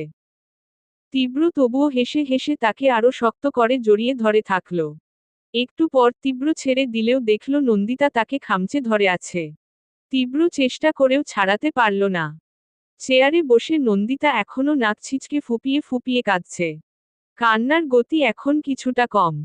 তবে নাকের ছিচকানিটা বেশি। তীব্র তার রুমালটা এগিয়ে দিলে নন্দিতা খপ করে সেটা হাতে নিয়ে নাকে ধরে করল। রুমালটা আবার তীরর দিকে এগিয়ে দিল। তীব্র নাক, মুখ কুঁচকে রুমালটা নখের আগাল দিয়ে ধরে ডাস্টবিনে ফেলে দিল। এক হাতে ফুসকা, আরেক হাত গালে রেখে অসহায় দৃষ্টিতে নন্দিতার সম্মুখের চেয়ারে বসে আছে তীব্র। আধা ঘন্টা ধরে ফুসকার প্লেটটা হাতে ধরে থাকতে থাকতে হাত অবশ হয়ে গেছে। এদিকে নন্দিতার থামার নাম গন্ধ নেই। সে কেঁদেই চলেছে। তীব্র কয়েকবার চোখের জল মুছে দিতে হাত বাড়াতেই নন্দিতা হাত সরিয়ে দিয়েছে। তাই তীব্র অসহায় দৃষ্টির মতো অসহায় স্বরে বলল, আর কত কান্না করবা? এবার তো থামো। তুই চুপ থাক। জলহস্তী, ঘোড়া, ইঁদুর, বিড়াল চোখের জল মুছতে মুছতে। তুই তোকারি করতেছ কেন? তা কি করব? আদর করব? চুমু খাবো? এখানে চুমু খাবে? কেউ দেখে ফেললে লজ্জা। চুপ, একদম চুপ পপ। আচ্ছা চুপ। কিছুক্ষণ দুজনেই চুপ থাকার পর নন্দিতা রাগী স্বরে বলল, এসব করে আমায় কষ্ট দিয়ে খুব মজা পাও তাই না? তুমি কষ্ট পেয়েছ? হু। কি করব বলো, তুমি তে আনার কথাই শুনতে চাচ্ছিলে না। তুমি যে জেদি তাই এমনটা করতে হলো। তাছাড়া তো নিচে আসতেই না। সে জন্য এরকম একটা ঘটনা তৈরি করবা? আচ্ছা সরি, আর এমন হবে না। আর যদি কোনোদিন এমন করেছ তো আমিই তোমায় মেরে ফেলবো, বলে দিলাম। মনে থাকে যেন। হুম থাকবে থাকবে। রক্তগুলি পাইছ কিভাবে? হা হা হা হা হা। হাসছ কেন? এগুলা রক্ত না তো। আশা? রক্ত না তো কি? চা। রং চা। রক্তের বদলে চা কিন্তু মন্দ কিছু না। দোকানিদের কাছে এক কেতলি রং চা কিনে নিয়ে রাস্তায় ফেলে দিয়েছিলাম। যেন তুমি রক্ত মনে করো। চা রাস্তায় ঢেলে সেখানে শুয়ে পড়লে? হু। বাহ, আমি এই প্রথম কাউকে এরকম পাগলামি করতে দেখলাম। তোমার জন্যই তো সব পাগলামি। হুম আমার জন্যই তো। অন্য কারোর জন্য করার ইচ্ছে আছে নাকি? থাকলে কি হবে? কি হবে সেটা ভাবতেও পারবে না। মেরে না ঘরে হুইলচেয়ারে বসিয়ে রাখব। হুম। তোমার সব পাগলামি শুধু আমাতেই যেন সীমাবদ্ধ থাকবে সারা জীবন। বুঝেছ? হুম, বুঝলাম। এখন হাকি হা করবা? আমার হাত তো ব্যথা হয়ে গেল। রাগ করছি, রাগ ভাঙ্গেনি, তাতেই খাবো? হো। তো কি করলে রাগ ভাঙ্গবে? সামনে দাঁড়াও। তীব্র বাধ্য ছেলের মতো নন্দিতার সামনে দাঁড়ালো। এখন মনে করো মাউথপিস হলো তোমার হাত। হাত মুখের সামনে দাও। কি বলছো, এসব করব এখন? যা বলছি করো। আচ্ছা। তারপর হাত মুখের সামনে এনে একটা কবিতা বলো। এখন কবিতা? হুম, এখনই, বলো। এহেম, মাইক টেস্ট, 1, 2, 3, মাইক টেস্ট। ঢং বাদ দাও, কবিতা বলো একটু চিল্লিয়ে। বলছি তো, মনে করতে দাও। হুম, 1 মিনিট সময় দিলাম। এখন, এখানে কিভাবে একটা কবিতা বলবো? উফফো, কি যে করো তুমি। মনে পড়েছে। অতন্দ্রিলা। ঘুমোওনি জানি। তাই চুপি চুপি গাঢ় রাত্রে শুয়ে বলি, শোনো। সৌরতারাছাওয়া এই বিছানায়, সূক্ষ্মজাল রাত্রির মশারি। কত দীর্ঘ দুজনার গেল সারাদিন। আলাদা নিঃশ্বাসে, এতক্ষণে ছায়াছাপ আসে ছুঁই। কি আশ্চর্য দুজনে দুজনা। অতন্দ্রিলা। হঠাৎ কখন শুভ্র বিছানায় পড়ে জ্যোৎস্না। দেখি তুমি নেই। খুব সুন্দর। এখন খাও। হা করো। তীব্র নন্দিতার মুখে ফোসকা তুলে দিল। ঝালে নন্দিতা চোখ ছোট করে তীরর দিকে তাকায়। ঝাল ঝাল করে চেঁচাতে লাগে। ফুসকায় প্রচুর ঝাল দিয়েছে। দিয়েছে বললে ভুল হবে। তীরই বলেছে ঝাল দিতে। এই সুযোগে তীব্র নন্দিতার ঠোঁটে একটা ভালোবাসার পরশ এঁকে দিল। নন্দিতা হতভম্ব হয়ে তাকিয়ে রইল তীরর দিকে। তীব্র স্বাভাবিকভাবেই আরেকটা ফোসকা হাতে নিয়ে নন্দিতার মুখের কাছে ধরল। নন্দিতার এমন চাহনিতে তীব্র হেসে ফেলল। হাসি দেখে নন্দিতার রাগ হলেও ঠোঁটের কোণে মুচকি হাসল। তারা দুজনই শব্দ করে হাসছে। বাহ! ভালোবাসা কত সুন্দর। তীরর হাতে হাত রেখে নন্দিতা হেসেই চলেছে। তীব্র মুগ্ধ হয়ে নন্দিতার চোখে তাকিয়ে রইল। কত মায়াবী চোখ। নন্দিতা যেন আরো তরুণী হয়ে উঠছে। নাকি ভালোবাসার মানুষের বয়স চোখে পড়ে না? কিছু একটা হবে হয়তো। আকাশে মেঘের দল ছোটাছুটি করছে। কাকের ডিম হয়ে আসছে আকাশের রং। আশেপাশে বইছে শীতল বাতাস। তীব্র আর নন্দিতা বসে আছে কৃষ্ণচূড়া গাছটার নিচে। গাছে থোকায় থোকায় ফুল ফুটেছে।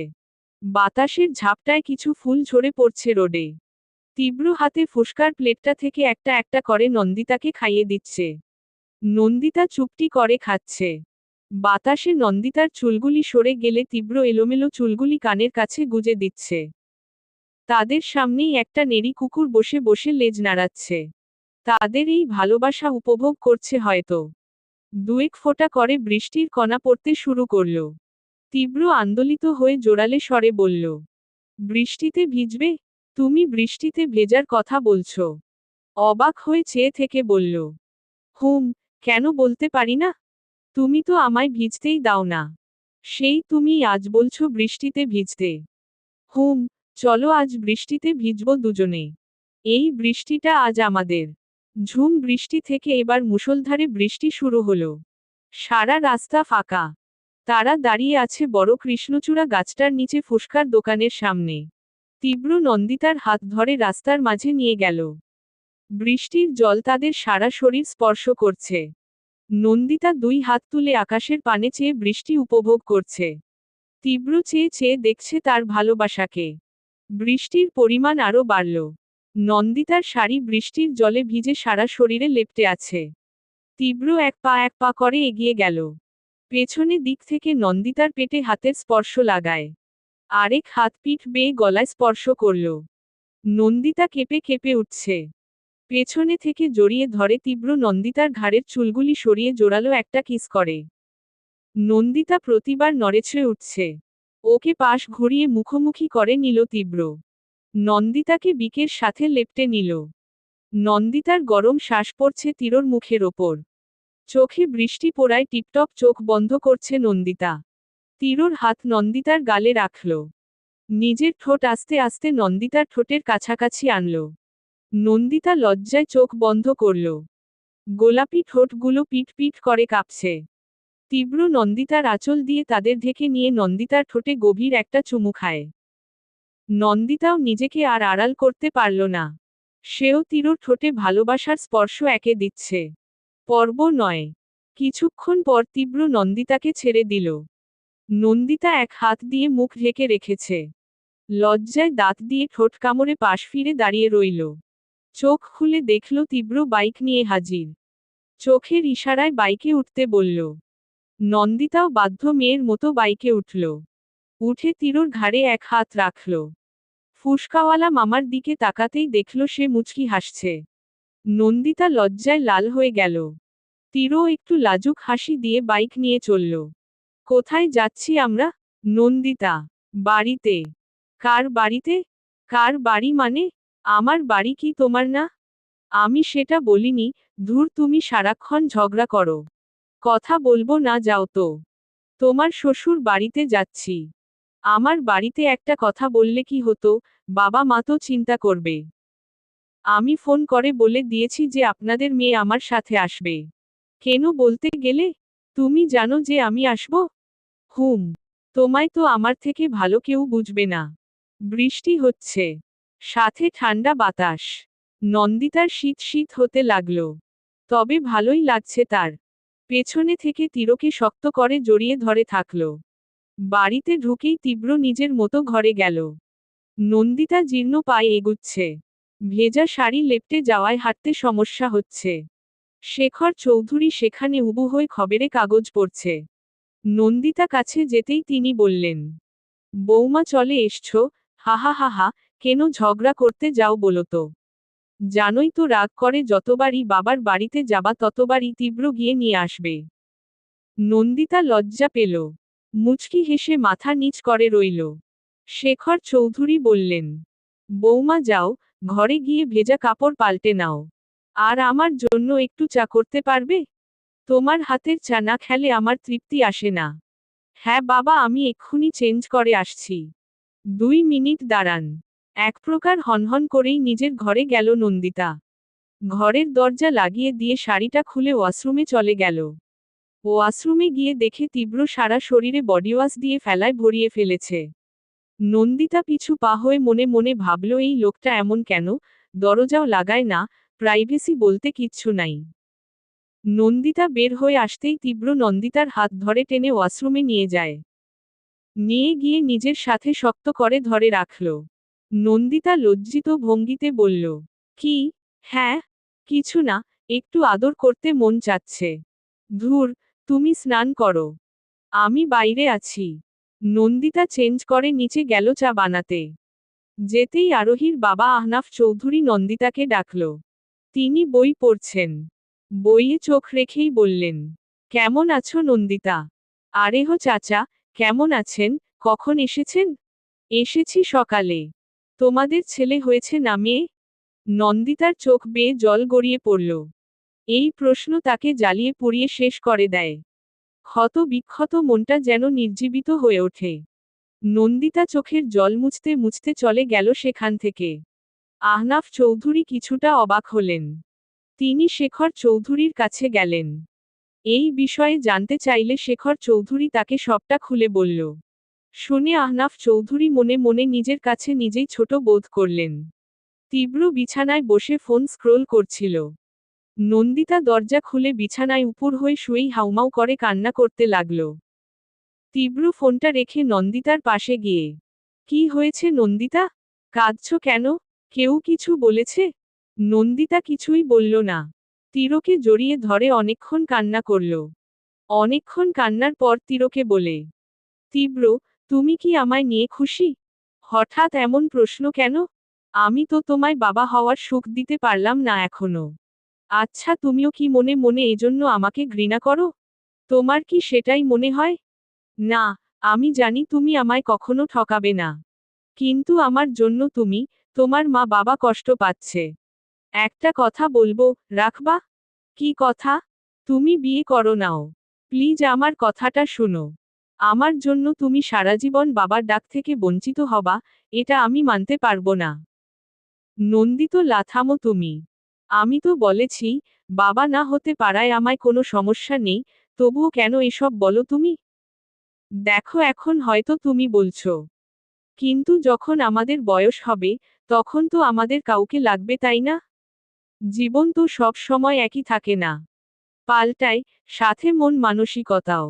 এখন তোমার মনে হচ্ছে এরকম, কিন্তু কিছুদিন পর গিয়ে ঠিকই তুমি বুঝতে পারবে। তখন আমায় ঘৃণা করবে। আমি এটা সহ্য করতে পারবো না। সারা জীবন আমি এই দোষের ভাগী হয়ে থাকতে পারবো না। এখন আমায় কি করতে বলছো তুমি? যা করার সব আমিই করব। তুমি শুধু সেটাতে হ্যাঁ বলবে। কথা দাও তুমি আমার কথা শুনবে? তীরর হাত নন্দিতা ওর মাথায় রেখে কথাটা বলল। তীব্র হতভম্ব হয়ে গেল। এই মুহূর্তে তার কি করা উচিত সে বুঝতে পারছে না। হাত সরিয়ে নিলেও নন্দিতার প্রবল জোরে সে রাজি হয়ে গেল। রাতে সবাই ডিনার করতে ডাইনিং টেবিলে উপস্থিত। নন্দিতা সবাইকে খাবার সার্ভ করছে। আরোহী গুনগুন করতে করতে তীরর পাশের চেয়ারটায় বসল। নন্দিতার খুব ঈর্ষা হতে লাগল। তীরর পাশে কাউকে সে সহ্য করতে পারে না। তীব্র বিষয়টা লক্ষ্য করেও এড়িয়ে গেল। নন্দিতার শাশুড়ি রাবেয়া চৌধুরী নাক ছিচকাচ্ছে। সব রান্না নন্দিতা করেছে। আহনাফ চৌধুরী খাবারের প্রশংসা করছেন। এটা রাবেয়া চৌধুরীর সহ্য হচ্ছে না। খাওয়া শেষে নন্দিতা ছাদে গেল একাকিত্ব কিছু সময় কাটাতে। উঠে দেখল সেখানে আগে থেকেই শেখর চৌধুরী দাঁড়িয়ে আছেন। ওনার খাওয়া শেষে হাঁটাহাঁটি করার অভ্যাস। নন্দিতা কাছে গেল। বাবা, কে বৌমা? তুমি এত রাতে ছাদে? একটু আসলাম, ভালো লাগছে না। আপনাকে কিছু বলার ছিল। কি বলো? কিভাবে যে বলবো? বৌমা, আমার কাছে কিছু বলতে তো তুমি কখনো সংকোচ বোধ করনি। তাহলে আজ সংকোচ বোধ করছো যে? বাবা, আমি চাই তীব্র আবার বিয়ে করুক। ওকে আমি বাবা হওয়ার সুখ দিতে পারিনি। এর দায় আমায় সারা জীবন বয়ে বেড়াতে হবে। আমি এটা চাই না বাবা। আপনাদের বয়স হয়েছে। আপনারাও তো চান আপনাদের নাতি নাতনির মুখ দেখতে, তাদের সাথে সময় কাটাতে। আমি সেটা তো অক্ষম বাবা। বৌমা, তুমি যা বলছো ভেবে বলছো তো? হ্যাঁ বাবা, আমি ভেবেই বলেছি। আমি সারা জীবন আপনাদের এরূপ না পাওয়ার কারণ হতে চাই না। বলেই নন্দিতা চোখ মুছতে মুছতে নিচে নেমে গেল। কেন যাবি আজ? ওর প্রচুর কষ্ট হচ্ছে। কেন হচ্ছে সেটা ওর অজানা নয়। তীরকে হারিয়ে ফেলার ভয় তাকে ক্রমশ ঘিরে ধরছে। কান্না করতে করতে ঘুমিয়ে গেল। সকালে তীরর ডাকে ঘুম ভাঙল। ঘুম চোখে তীরকে বলল, কয়টা বাজে? 10টা। কি? এতে বেলা হয়ে গেছে আর আমি টেরই পাইনি। তুমি উঠে ফ্রেশ হও। ডাক্তারের কাছে যাব আমরা। ডাক্তার কেন? দীর্ঘদিন হয়ে গেল। কিন্তু তুমি সন্তান সম্ভবা হচ্ছ না। এটা নিয়ে ডাক্তারের সাথে কথা বলতে। নন্দিতার বুকটা ধুক করে উঠল। এই বিষয়ে যেকোনো কথাই নন্দিতার কেমন কাটার মতো বুকে বাঁধে। ফ্রেশ হয়ে রওনা হলো ডাক্তারের চেম্বারে। কয়েকটা টেস্ট করে রিপোর্ট হাতে ডাক্তার বসে আছে। সামনের চেয়ারে নন্দিতা তীব্র বসে আছে। দুজনই চিন্তায় সংকুচিত হয়ে আছে। ডাক্তার হাতে রিপোর্ট নিয়ে ভ্রু কুঁচকে তাদের দিকে তাকালো। ভারী ভারী স্বরে বললেন, পর্ব 10। কয়েকটা টেস্ট করে রিপোর্ট হাতে ডাক্তার বসে আছে। সামনের চেয়ারে নন্দিতা তীব্র বসে আছে। দুজনই চিন্তায় সংকুচিত হয়ে আছে। ডাক্তার হাতে রিপোর্ট নিয়ে ভ্রু কুঁচকে তাদের দিকে তাকালো। ভারী ভারী স্বরে বললেন, মিতিরো, আপনাদের বিয়ের কতদিন হলো? 6 বছর। 6 বছরে আপনার স্ত্রী 2বার প্রেগন্যান্ট হয়, আর কোনো কারণে বেবি 2টা বেঁচে নেই। জি।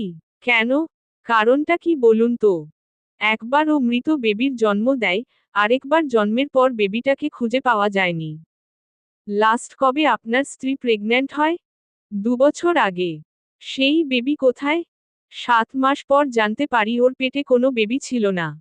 টিউমারের জন্য পেটের আকৃতি বৃদ্ধি পেয়েছিল। তাহলে প্রেগন্যান্সি টেস্টে হয়তো ভুল ছিল। কোথায় করিয়েছিলেন টেস্ট? হসপিটালে। সম্ভাবনা আছে প্রেগন্যান্সির রিপোর্ট কারোর সাথে বদল হয়েছে। সে যাই হোক, টিউমার অপারেশন করিয়েছিলেন? জি। কতদিন আগে? প্রায় 2 বছর আগে। মিতিরও আপনি কাল একবার আসুন। আজ তেমন কিছু বলবো না। আপনি কাল দেখা করুন আমার সাথে। বলেই ফাইলটা রেখে দিয়ে একটা সিগারেট ধরালেন।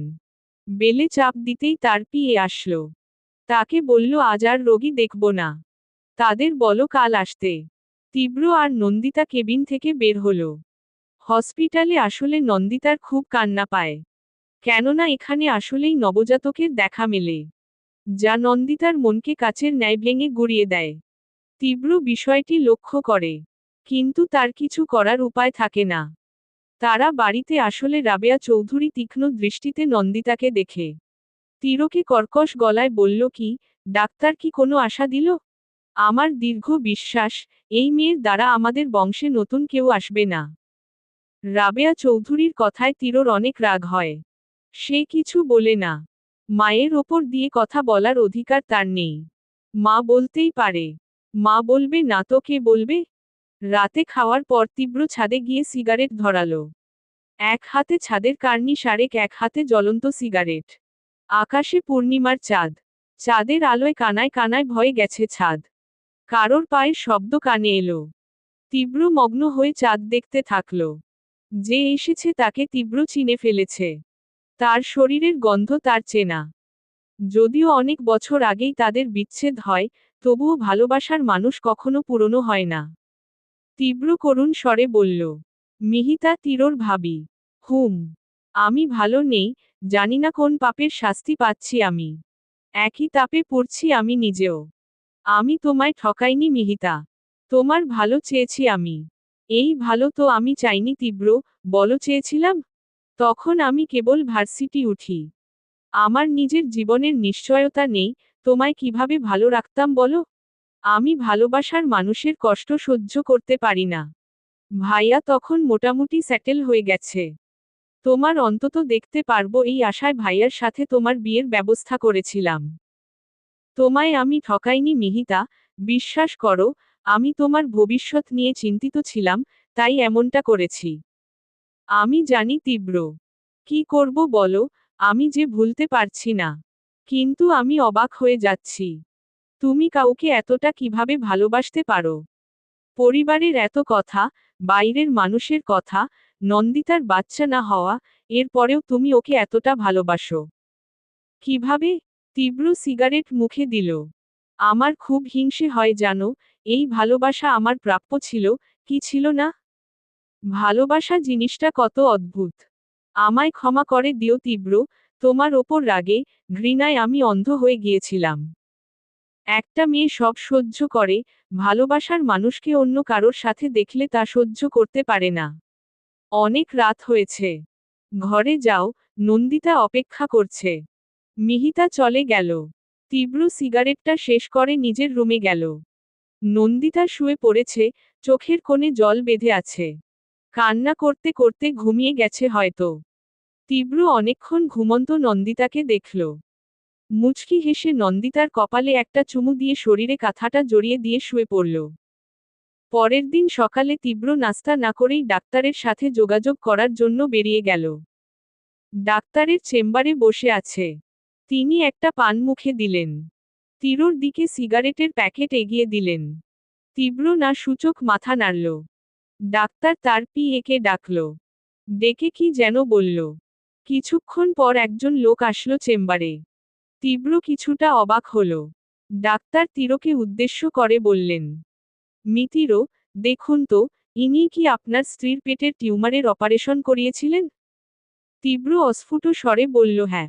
ডাক্তার তখন বলল, ডাঃ শিহাব, আপনি কি জানেন ডাক্তার প্যাশনটা কি?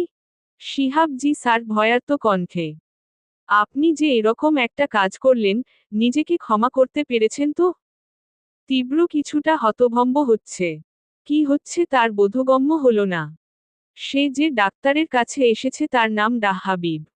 ডাঃ হাবিব তীরর উদ্দেশ্য বললেন, মিতির, সরি টু সে, আপনার স্ত্রী কখনো মা হতে পারবে না। তীব্র মাথায় যেন আকাশ ভেঙে পড়ল। মুহূর্তেই সারা শরীর ঘামতে শুরু করল। তীব্র নিজের শার্টের ওপরের বোতাম খুলে ফেলল। ডাঃ হাবিব তার দিকে জলের গ্লাসটা এগিয়ে দিয়ে বললেন, আপনি উত্তেজিত হবেন না। নিজেকে সামলাম। আপনি ভেঙে পড়লে আপনার স্ত্রীকে শক্তি যোগাবে কে? ডাহা আপনি এটা কি বললেন? হ্যাঁ মি তীব্র, আপনার স্ত্রী আর কখনো মা হতে পারবে না। কারণ বাচ্চা হওয়ার যে নাড়ি থাকে সেটা কেটে ফেলা হয়েছে। তীরর মাথায় যেন আগুন জ্বলে উঠল। কাজটা কে করেছে সেটা বুঝতে বাকি রইল না। লাথি মেরে চেয়ার থেকে উঠে ডাসিহাবের শার্টের কলার ধরে গালে ঠাস ঠাস করে চড় দিতে দিতে অকথ্য ভাষায় গালাগালি করল। এসব গালির সাথে সে পরিচিত নয়। নিজেকে যেন হারিয়ে ফেলেছে। মাথার চুল মুঠ করে ধরে দেয়ালের সাথে চেপে ধরল তীব্র। ডাসিহাবের সারা শরীর রক্তে ভেসে যাচ্ছে। মাথা ফেটে গোলগোল করে রক্ত পড়ছে। সাদা এফরন লাল টকটকে হয়ে গেছে। ডাহাবিব বেল চাপতেই বাইরে থেকে 4 জন এসে তাদের সরিয়ে দেয়। প্রথমে 2 জন আসে। তারা তীরর হিংস্রতার কাছে টিকতে না পেরে ডাহাবিব আবার 2 জনকে ডেকে পাঠায়। থানায় অফিসারের সামনে মুখোমুখি হয়ে বসে আছে ডাহাবিব। ডানে বসে আছে তীব্র। ডাসিহাবকে রাখা হয়েছে ডাহাবিবের বাম দিকে। তার মাথায় ব্যান্ডেজ করা। তীরর চোখ লাল রক্তবর্ণ হয়ে আছে। হাতের মুঠ শক্ত। সে কোনো কথা বলছে না। ভেতরে ভেতরে এক পাহাড় কষ্ট নিয়ে বসে আছে। অফিসার গম্ভীর স্বরে বলল, ডাসিহাব, নিজের করা অপরাধ কি স্বীকার করবেন? না ডলামলা দিতে হবে? শিহাব স্যার, আমি আমার অপরাধ স্বীকার করব। আমি নিজ ইচ্ছেও করিনি স্যার। অফিসার, সেটা তো জানি, কার কথা বলেছেন বলুন। শিহাব, আমি যখন ওনার স্ত্রীর অপারেশন করছি তখন কেউ একজন আমার ফোনে ফোন করে। অফিসার, থিয়েটারে ফোন সাথে কেন আপনার? শিহাব স্যার, আমার কাছে সবসময় একটা ফোন থাকে, সেখানে অতিপ্রয়োজনীয় ছাড়া ফোন করে না কেউ। ফোন করে কি বলল? ফোন করে বলল নন্দিতা যেন কোনোদিনও মা হতে না পারে সে ব্যবস্থা করতে। আমি রাজি না হলে একটা ভিডিও পাঠায়। সেই ভিডিওতে দেখলাম কেউ একজন আমার মেয়ের মাথায় পিস্তল তাক করে ধরে আছে। তারা বলল যদি না করি তাকে আমার মেয়েকে তারা মেরে ফেলবে। বাবা হয়ে মেয়ের এরূপ অবস্থা দেখে তাদের কথা মতো আমি পাপ কাজটা করি। তীব্র ক্ষিপ্ত হয়ে ডাসিহাব্বের ওপর তেড়ে যেতেই কয়েকজন কনস্টেবল মিলে তীরকে আটকাল। অফিসার তীরকে বলল, মিতিরো আপনি শান্ত হন, আমরা বিষয়টা দেখছি। এর সাথে যুক্ত সবাই শাস্তি পাবে। তীব্র চেয়ারে বসতেই ফোন আসলো। ফোন স্ক্রিনে ভাবি নামটা ভেসে এলো। রিসিভ করতেই ওপাশ থেকে কান্নামিশ্রিত আওয়াজ আসলো। তীব্র, তোমার ভাইয়াকে পুলিশ অ্যারেস্ট করে নিয়ে যাচ্ছে। তুমি কিছু একটা করো, প্লিজ ওকে ফিরিয়ে নিয়ে এসো, প্লিজ। পর্ব 11। তীব্র, তোমার ভাইয়াকে পুলিশ অ্যারেস্ট করে নিয়ে যাচ্ছে। তুমি কিছু একটা করো, প্লিজ ওকে ফিরিয়ে নিয়ে এসো, প্লিজ। পুলিশ ধরে নিয়ে গেছে মানে? কেন? আমি জানি না। ওর শুধু ফোন করে বলল ওকে নাকি পুলিশ ঘিরে ফেলেছে। তারপর হঠাৎ ফোনটা কেটে গেল। তারপর ফোন করলাম, ফোন বন্ধ। ভাইয়াকে পুলিশ কেন ঘিরে ধরবে? কি এমন করেছে ভাইয়া? আচ্ছা তুমি চিন্তা করিও না, আমি দেখছি। প্লিজ কিছু একটা করো, আমার খুব টেনশন হচ্ছে। কি হয় আমায় জানাও প্লিজ, আমি অপেক্ষা করে থাকব। তীব্র চেয়ার ছেড়ে উঠে থানা থেকে বের হতেই হতভম্ব হয়ে গেল। পুলিশের জিপ এসে থানার সামনে থামল। সেখান থেকে ভাইয়া নামছে। হাতে হাত করা, পরনে শর্ট প্যান্ট। একজন পুলিশ তার গেঞ্জি ধরে টানতে টানতে ভেতরে নিয়ে আসছে। তীব্র হাত তুলে বাধা দিল। পুলিশ গেঞ্জি ছেড়ে দিল। তীব্র অফিসারের সামনে বসে আছে। একেই তো তার একটা সমস্যা নিয়ে কথা হচ্ছে, তার মধ্যে ভাইয়া। যে পুলিশ তাকে ধরে নিয়ে এসেছে তিনি অফিসারকে বলল, স্যার, আবাসিক হোটেল থেকে এনারে নিয়ে এসেছি। ব্যাটায় একটা। বাকিটুকু বলতেই অফিসার হাতের ইশারায় থামতে বলল। তীরর বুঝতে বাকি রইল না কেন তার ভাইয়াকে থানায় নেওয়া হয়েছে। লক্ষ্য করল ভাইয়ার দিকে তাকাতেই চোখ সরিয়ে নিচ্ছে। মনে মনে লজ্জা, ভয় তাকে ঘিরে ধরেছে। তীরর মনে মনে ঘৃণা হতে লাগল। অফিসার হাতের ইশারায় তাকে লোকাপে ঢুকাতে বলল। তীব্র কিছু বলল না। অফিসার ডাসিহাবের দিকে তাকিয়ে বললেন, আপনি থামলেন কেন? বলুন, শুরু করুন। ডাসিহাব স্যার, যা বললাম সব সত্যি। আপনি চাইলে আমার ফোন চেক করে দেখতে পারেন। সেই দিনের ভিডিওটা আমি সেভ করে রেখেছিলাম। বলেই ফোনটা অফিসারের কাছে এগিয়ে দিল ডাসিহাব। অফিসার কিছুক্ষণ ফোনে সব চেক করল। তারপর বলল, মানলাম আপনাকে বাধ্য করা হয়েছে, কিন্তু সে জন্য আপনি আইনের সাহায্য নিতেন, নইলে প্রয়োজনে মিথ্যে বলতেন। সে এসে তো দেখতো না যে নাড়িটা কেটেছেন কি না। স্যার, আমি ভয় পেয়ে গিয়েছিলাম। একমাত্র মেয়ে, অনেক ভালোবাসি আমি। যদি পরে জানতে পারে আমি কাজটা করিনি, তাহলে আবার যদি আমার মেয়ের ক্ষতি করে দেয় এই ভয় আমি কাজটা করেছি স্যার। আমি পাপ করেছি স্যার, আমার শাস্তি আমি মাথা পেতে নিব। তীব্র অফিসার, আমি ভিডিওটা কি দেখতে পারি? Officer, sure. তীব্র ভিডিওটা ওপেন করতেই চমকে উঠল। আরে এই ভিডিওটা তো ভাইয়ার সেই পেনড্রাইভে দেখেছিলাম যখন নন্দিতার অপারেশন হয় তখন। তার মানে এসবের পেছনে ভাইয়ার হাত আছে? কেনই বা সে এসব করতে যাবে? তিরুর নিজের ভাই যে তার এত বড় ক্ষতি সে করতে পারে এটা সে স্বপ্নেও ভাবেনি। বোবটের মতো ফোনটা টেবিলে রাখল। লোকাপের দিকে তাকাতেই তিরোকে দেখে ওর ভাইয়া চোখ সরিয়ে নেয়। তিরোর ইচ্ছে করছে তার ভাইয়াকে উচিত শিক্ষা দিতে, কিন্তু সে সেটা পারবে না। মনে মনে ভাইয়ার মুখে থুথু দিল। তখনই ফোনটা আবার বেজে উঠল। তীব্র রিসিভ করল না। পরপর কয়েকবার বাজতেই তীব্র রিসিভ করে রাগী কণ্ঠে বলল, কি হয়েছে? রিসিভ করছি না দেখেও বারবার ফোন দেওয়ার কি আছে? তীব্র, কি হয়েছে? রেগে আছো কেন? তো কি আনন্দে থাকবো? আনন্দে থাকতে দিচ্ছে কেউ? কি হলো তোমার? আচ্ছা, তোমার ভাইয়ার কি কোনো খবর পেলে? আমার সামনেই লোকাপে দাঁড়িয়ে আছে, চোরের মতো তাকিয়ে তাকিয়ে তামাশা দেখছে। লোকাপে মানে? কি করেছে ও? এখন রাখছি, বলেই ফোন বন্ধ করে রাখল তীব্র। অফিসার বলল, মিতিরও, আপনি কি এনাকে চেনেন? উত্তরে তীব্র কিছু বলল না।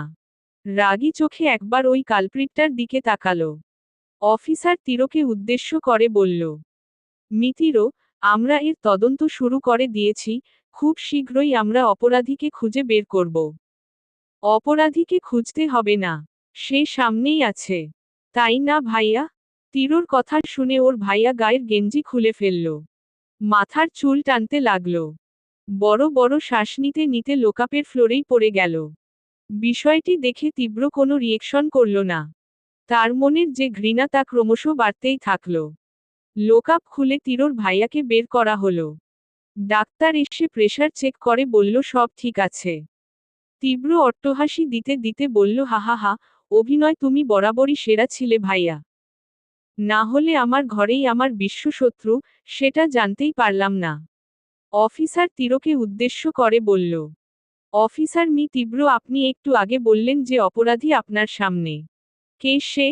তীব্র, এই যে সামনে বসে আছে, নাটল জগতের শ্রেষ্ঠ অভিনেতা। একটু পরিষ্কার করে বলবেন? অফিসার, আমার স্ত্রীর অপারেশনের পরের দিন আমি বাড়িতে আসি। ওর জন্য স্যুপ করে আর একটু বিশ্রামের জন্য। তখন কোনো কারণে ওর ঘরের লকারে একটা পেনড্রাইভ পাই। সেখানে এই ভিডিওটা পেয়েছিলাম। যখন এই কালপ্রিটটাকে বললাম এটা কিসের ভিডিও, তখন বলল এটা নাকি তার নতুন একটা সিরিজের কনসেপ্ট। তীব্র ওর ভাইয়াকে উদ্দেশ্য করে বলে, ভাইয়া, তোমায় আমার অভিভাবক মানতাম। ভাবতাম তুমি তো আমার আপন মানুষগুলির মধ্যে একজন। আর সেই তুমিই আমার সাথে এরকম একটা জঘন্য কাজ করতে পারলে? আমায় মাফ করে দে তীব্র। আমি অন্ধ হয়ে গিয়েছিলাম। তোর প্রতি প্রতিশোধ নিতেই আমি এরকম একটা কাজ করেছি।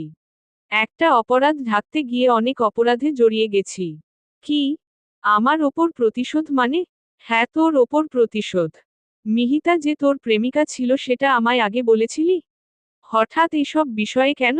বিয়ের পর থেকেই মিহিতা আমার থেকে দূরে দূরে থাকত। আমি কারণটা জানতাম না।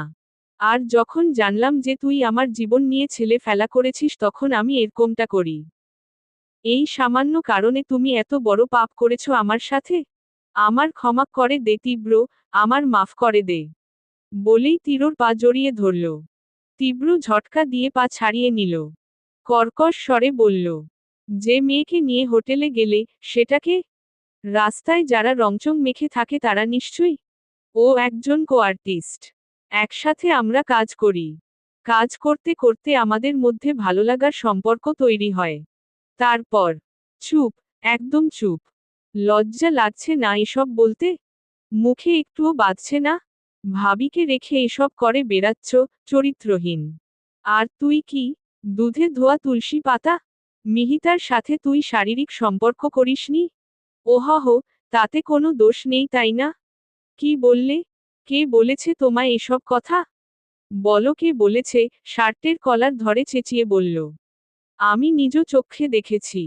তোরা ওই পুরনো আসবাবপত্র রাখায় ঘরটায় সময় কাটাচ্ছিলি। সে ভিডিও আছে আমার কাছে। এটা যে মিহিতা করেছে তাকে ফাঁসানোর জন্য এটা বুঝতে পারল তীব্র। তবে কিছু বলল না, কারণ একসময় মিহিতা তার বিরুদ্ধে ষড়যন্ত্র করলেও এখন সে শুধরেছে। সত্যিটা সবার সামনে আসবেই। ওর সাথে যে আমার শারীরিক সম্পর্ক হয়নি এটা মিহিতা নিজের মুখেই স্বীকার করবে, এটা ভেবে চুপ করে রইল। তবে বেশিক্ষণ থাকতে পারল না। ঘৃণায় থানা থেকে বের হয়ে বাহিরের বটগাছটায় বসে রইল। একটা সিগারেট ধরালো। বেরিয়ে না আসলে হয়তো সে নিজেকে সামলে নিতে পারত না। নিজের ভাইয়াকেই রক্তাক্ত করে দিত। সিগারেট খেতে খেতে হঠাৎ একটা কথা মনে হয়। সিগারেটটা ফেলে দিয়ে দৌড়ে ভেতরে যায়। ওর ভাইয়ার শার্টের কলার ধরে গম্ভীর স্বরে বলল, আমার 2 সন্তানকে তুমিই শেষ করেছ তাই না? তীরুর কণ্ঠটা গম্ভীর হলেও সেখানে যে ওর ভাইয়াকে ভস্ম বানিয়ে দেওয়ার মতো এত পরিমাণ তেজ আছে সেটা ওর ভাইয়া বুঝতে পারল। নিচু স্বরে বলল, প্রথম সন্তানটা মৃত জন্ম দিয়েছিল। তারপরের সন্তানটা? তারপরেরটা কি? অন্তিম পর্ব 12। তীরুর কণ্ঠটা গম্ভীর হলেও সেখানে যে ওর ভাইয়াকে ভস্ম বানিয়ে দেওয়ার মতো এত পরিমাণ তেজ আছে সেটা ওর ভাইয়া বুঝতে পারল। নিচু স্বরে বলল, প্রথম সন্তানটা মৃত জন্ম দিয়েছিল। তারপরের সন্তানটা? দ্বিতীয় সন্তানের সাথে কি করেছ? যেদিন তোর দ্বিতীয় সন্তানটা হলো সেদিন নার্সকে টাকা দিয়ে মুখ বন্ধ করে বাচ্চাটাকে নিয়ে আমি রাতের অন্ধকারে বেরিয়ে পড়ি। তারপর একটা এতিমখানায় রেখে চলে এসেছিলাম। তার মানে আমার সন্তান এখনো বেঁচে আছে? হ্যাঁ, তুই চিন্তা করিস না, আমি ওকে কোনো কষ্টে রাখিনি, সব রকম সুযোগ সুবিধা দিয়েছি। তুই যদি আমার নিজের ভাই না হইতি তাহলে এতক্ষণ পর্যন্ত বেঁচে থাকতি না। বাবা, মাকে সন্তানের থেকে আলাদা করে সুযোগ সুবিধা করে দিয়েছিস তাই না? তোর সাথে কথা বলতেও ঘৃণা হচ্ছে। কোন এতিমখানায় আমার ছেলে? বল কোথায়? অফিসার জিপে তীব্র এবং তার ভাইয়াকে তুলল। তীব্রর সন্তানকে যে এতিমখানায় রাখা হয়েছিল সেখানে। তীব্র শুধু ছটফট করছে। চোখ গড়িয়ে টপটপ করে অশ্রু গাল বেয়ে পড়ছে। তখনই নন্দিতার ফোন আসলো। রিসিভ করতেই ওপাশ থেকে নন্দিতা বলল, তীব্র কোথায় তুমি? সকাল থেকে তুমি নেই, জানো বাড়িতে। নন্দিতার কথা থামিয়ে দিয়ে তীব্র বলল, নন্দিতা আমাদের দ্বিতীয় সন্তান এখনো বেঁচে আছে। হসপিটাল থেকে চুরি করেছিল আমার নিজের মায়ের পেটের কালপ্রিট ভাই। কি বললে আবার বলো? প্লিজ আবার বলো না কি বললে? হ্যাঁ নন্দিতা, আমাদের সন্তান বেঁচে আছে। খট করে শব্দ হয়ে ফোনটা কেটে গেল। তীরুর বিষয়টা খটকা লাগলেও সন্তানকে খুঁজে পাওয়ার প্রবল সুখ তাকে অন্য সকল চিন্তা থেকে বিরত রাখল। প্রায় 3 ঘন্টা রাস্তা অতিক্রম করার পর যেই এতিমখানা পাওয়া গেল। তীব্র ঝাঁপ দিয়ে জিপ থেকে নামল, জিপটা তখনও থামেনি। ভাইয়া কোথায় আমার ছেলে? কোথায়? তীরুর ভাইয়া সমুদ্র বলে ডাক দিতেই একটা ফুটফুটে একটা বাচ্চা ছেলে গুটি গুটি পায় কাছে এলো। তীব্র নিজেকে আর আটকে রাখতে পারল না। নিজের ছেলেকে জড়িয়ে ধরে মুখে চুমু দিতে দিতে কান্না করতে লাগল। অফিসার ওর ভাইয়ার দিকে তাকিয়ে বললেন, একটা বাবার কাছ থেকে তার সন্তানকে কেড়ে নিয়েছেন, এত বড় পাষাণ কিভাবে হতে পারলেন? দেখুন ছেলেকে কাছে পেয়ে বাবার আর্তনাদটা একবার দেখুন। এই যে এক স্বার্থহীন ভালোবাসা। এই দৃশ্য দেখে ওর ভাইয়ার চোখেও জল এলো। বাচ্চা ছেলেটা হঠাৎ এরূপ কর্মকাণ্ডে ভয় পেয়ে গেল। কেউ একজন এসে তাকে জড়িয়ে ধরে চুমু খাচ্ছে, জড়িয়ে ধরে কান্না করছে, এটার কারণ সে জানে না। তীরুর ভাইয়ার দিকে তাকিয়ে তোতলানো স্বরে বলল, তুপার মেন, ইনিকে? আমায় দলিয়ে ধরে আতে, আমাল ভয় লাগতে। তীব্র বলল, আমায় চিনোনি? আমি যে তোমার বাবা, তোমার বাবা, একবার বাবা বলে ডাকো। তুমি আমাল বাবা না। তুপার মেন, আমি তোমাল কাতে যাব। তীরুর ভাইয়া দুহাত বাড়াতেই সমুদ্র ওর ভাইয়ার কোলে লাফিয়ে পড়ল এবং গলা জড়িয়ে ধরে থাকল। তীরকে উদ্দেশ্য করে বলল, এই হলো তোর সন্তান। আমি এতটাও খারাপ না ভাই আমার, ওকে রোজ আমি দেখতে আসি। যখন যা লাগে সব কিনে দিই। ওর বাবা মায়ের অভাব পূরণের সকল চেষ্টা আমি করেছি। ও আমায় ভালোবেসে সুপারম্যান বলে ডাকে। সুপারম্যান তো বলতে পারে না, বলে তুপারমেন। সমুদ্র ইনি হলো তোমার বাবা। তীব্র এবং নন্দিতার সন্তান সমুদ্র। নন্দিতা এখন তাকে বুকের সাথে জড়িয়ে ধরে বসে আছে। তীব্র বসে নন্দিতার সাথেই। এতিমখানা থেকে সোজা তীব্র বাসাতে চলে আসে। সাথে তার সন্তান, ভাইয়া এবং পুলিশ অফিসারও ছিল। জিপ বাড়ির সামনে দাঁড়াতেই তীব্র ওর সন্তান সমুদ্রকে নিয়ে বাড়িতে ঢুকেই নন্দিতা, নন্দিতা কোথায় তুমি, দেখো আমাদের ছেলে। দেখবে না নিজের ছেলেকে, বলে ডাকতে ডাকতে সোফায় বসল। এদিকে নিজের সন্তান বেঁচে আছে এই খবর যখন তীব্র ফোন করে নন্দিতাকে জানায় তৎক্ষণাৎ সে জ্ঞান হারিয়ে ফ্লোরে পড়ে যায়। এত বড় ধাক্কা সামলাতে পারেনি। কাজের মেয়েটা দেখতে পেল নন্দিতা ফ্লোরে পড়ে আছে। তারপর মাথায় জল ঢালার পর নন্দিতার শ্বশুর ডাক্তার ডাকলে নন্দিতাকে স্যালাইন দিয়ে রাখা হয়েছিল। জান ফিরতেই তীরর সেই নন্দিতা, নন্দিতা কোথায় তুমি, দেখো আমাদের ছেলে। দেখবে না নিজের ছেলেকে। কথাটা শুনে স্যালাইনের লাইনটা হাত থেকে ছুঁড়ে ফেলে দিয়ে পাগলের মতো নিচে ছুটতে থাকে। নিজের ছেলেকে দেখতে পেয়ে বুকে জড়িয়ে ধরে বসে আছে। কান্না করতে করতে তার চোখের জল শুকিয়ে গেছে। অফিসার তীরর ভাইয়াকে বলল, চলুন, আপনার শাস্তির এখনো অনেক বাকি। আমি সব শাস্তি মাথা পেতে নিতে রাজি অফিসার। আমার মনে আর কোনো কষ্ট নেই। একটা অপরাধ ঢাকতে আরেকটা অপরাধ করেছিলাম। জড়িয়ে গিয়েছিলাম। এখন আমি কিছুটা মুক্ত। শাস্তি আমি মাথা পেতে নিব। হাতে হাতকড়া পরিয়ে নিয়ে যেতেই তীব্র বলল, অফিসার দাঁড়ান। অফিসার দাঁড়ালো। তীব্র উঠে চোখের জল মুছল। কাছে গিয়ে বলল, ভাইয়া, তুমি যে অপরাধ করেছ তার কোনো ক্ষমা নেই।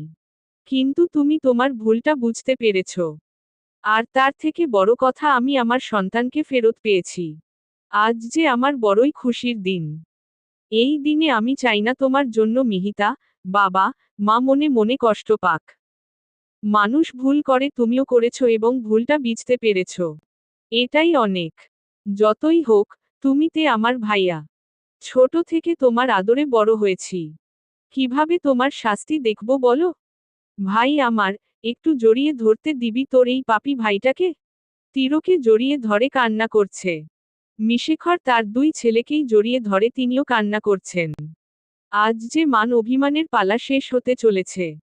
নিজের রক্তের সম্পর্কের ভাইকে রেখে তার সুখের দিনে যে একটা অপূর্ণতা রয়ে যাবেই। তাদের মান অভিমানের পালা দেখে অফিসার চোখের জল মুছে বলল, এমন ভালোবাসার সম্পর্ক আমি আগে কখনো দেখিনি। সত্যিই তো, এত অভিমান রেখে কি হবে? ভুলটা বুঝতে পেরে একসাথে থাকাই তো জীবন। আমরা বাঁচি বা কয়দিন? এই কটা দিন যদি হিংসা, অভিমান করেই চলে যায় তাহলে বেঁচে থাকার কোনো অর্থ হয় না। আপনাদের পরিবারের ব্যাপার আপনারা বুঝে নিন। আমি আসো তাহলে। তীব্র কোথায় যাচ্ছেন অফিসার, মিষ্টি মুখ করে যান। আজ আমার সবথেকে খুশির দিন। রাবেয়া বেগমকে বেজায় খুশি লাগছে আজ। তিনি অফিসারকে শুধু মিষ্টি খাইয়েই রেহাই দেননি। সাথে 5টা প্যাকেটে মিষ্টি দিয়েছে। নন্দিতাকে জড়িয়ে ধরে বলল, বৌমা, আমাকেও তুমি মাফ করে দিও, অনেক কথা শুনিয়েছি তোমায়। নন্দিতা উত্তরে বলল, মা কি বলছেন আপনি? আপনি তে মা, মা বলবে না তো কে বলবে? আমার নিজের মাকে তো ছেড়ে এসেছি, এখন আপনিই তে আমার আরেক মা। শেখর চৌধুরী আহ্লাদে গদগ্ধ হয়ে বললেন, কই আমার দাদুভাই, দাদুভাই চলো তো আমরা খেলি, তোমার জন্য কত শত খেলনা কিনে রেখেছি দেখবে চলো। সমুদ্র আনন্দে উৎফুল্ল হয়ে শেখর চৌধুরীর সাথে বাগানে গেল। সমুদ্র ব্যাট হাতে দাঁড়িয়ে আছে। বল করছে শেখর চৌধুরী।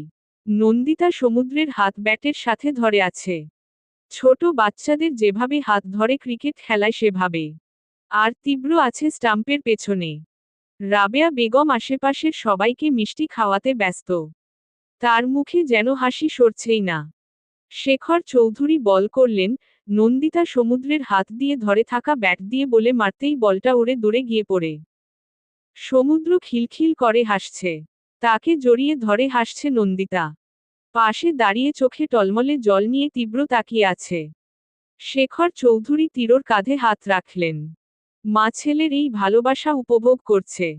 মায়ের ভালোবাসা কত সুন্দর। সমুদ্র নন্দিতার দিকে তাকিয়ে মিনমিনিয়ে বলল, তুমি দলিয়ে ধরলে আমার এত ভালো লাগে কেন? কেউ দলিয়ে ধরলে আমার এত ভালো লাগে না, কিন্তু তুমি দলিয়ে ধরলে আমার খুব ভালো লাগে। সন্তানের মুখে এরূপ কথা শুনে একটি মায়ের মনের অবস্থা কিরূপ হতে পারে সেটা বর্ণনা করা যায় না। এভাবেই দিন কাটতে লাগল। সমুদ্র এখন বড় হয়েছে। ক্লাস 2-এ পড়ে। একদিন স্কুল থেকে এসে দেখল তীব্র দাঁড়িয়ে সিগারেট খাচ্ছে।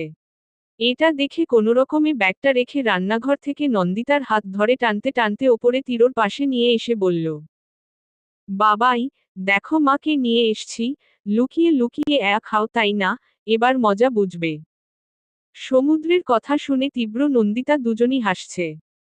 তীব্র সিগারেটটা ফেলে দিয়ে বলল, সরি বাবু, এই যে দেখো কান ধরছি, এই যে নাক মুলছি, আর কখনো এসব জিনিস ছুঁয়েও দেখব না, খুশি? খুব খুশি। সমুদ্রের এরূপ তোতলানো কথা শুনে তীব্র আর নন্দিতা আবারও হাসল।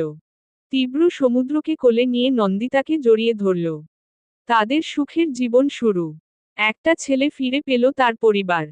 বাবা, মা পেল তার সন্তান। আর কি চাই? এটাই কি যথেষ্ট নয়? সমাপ্ত।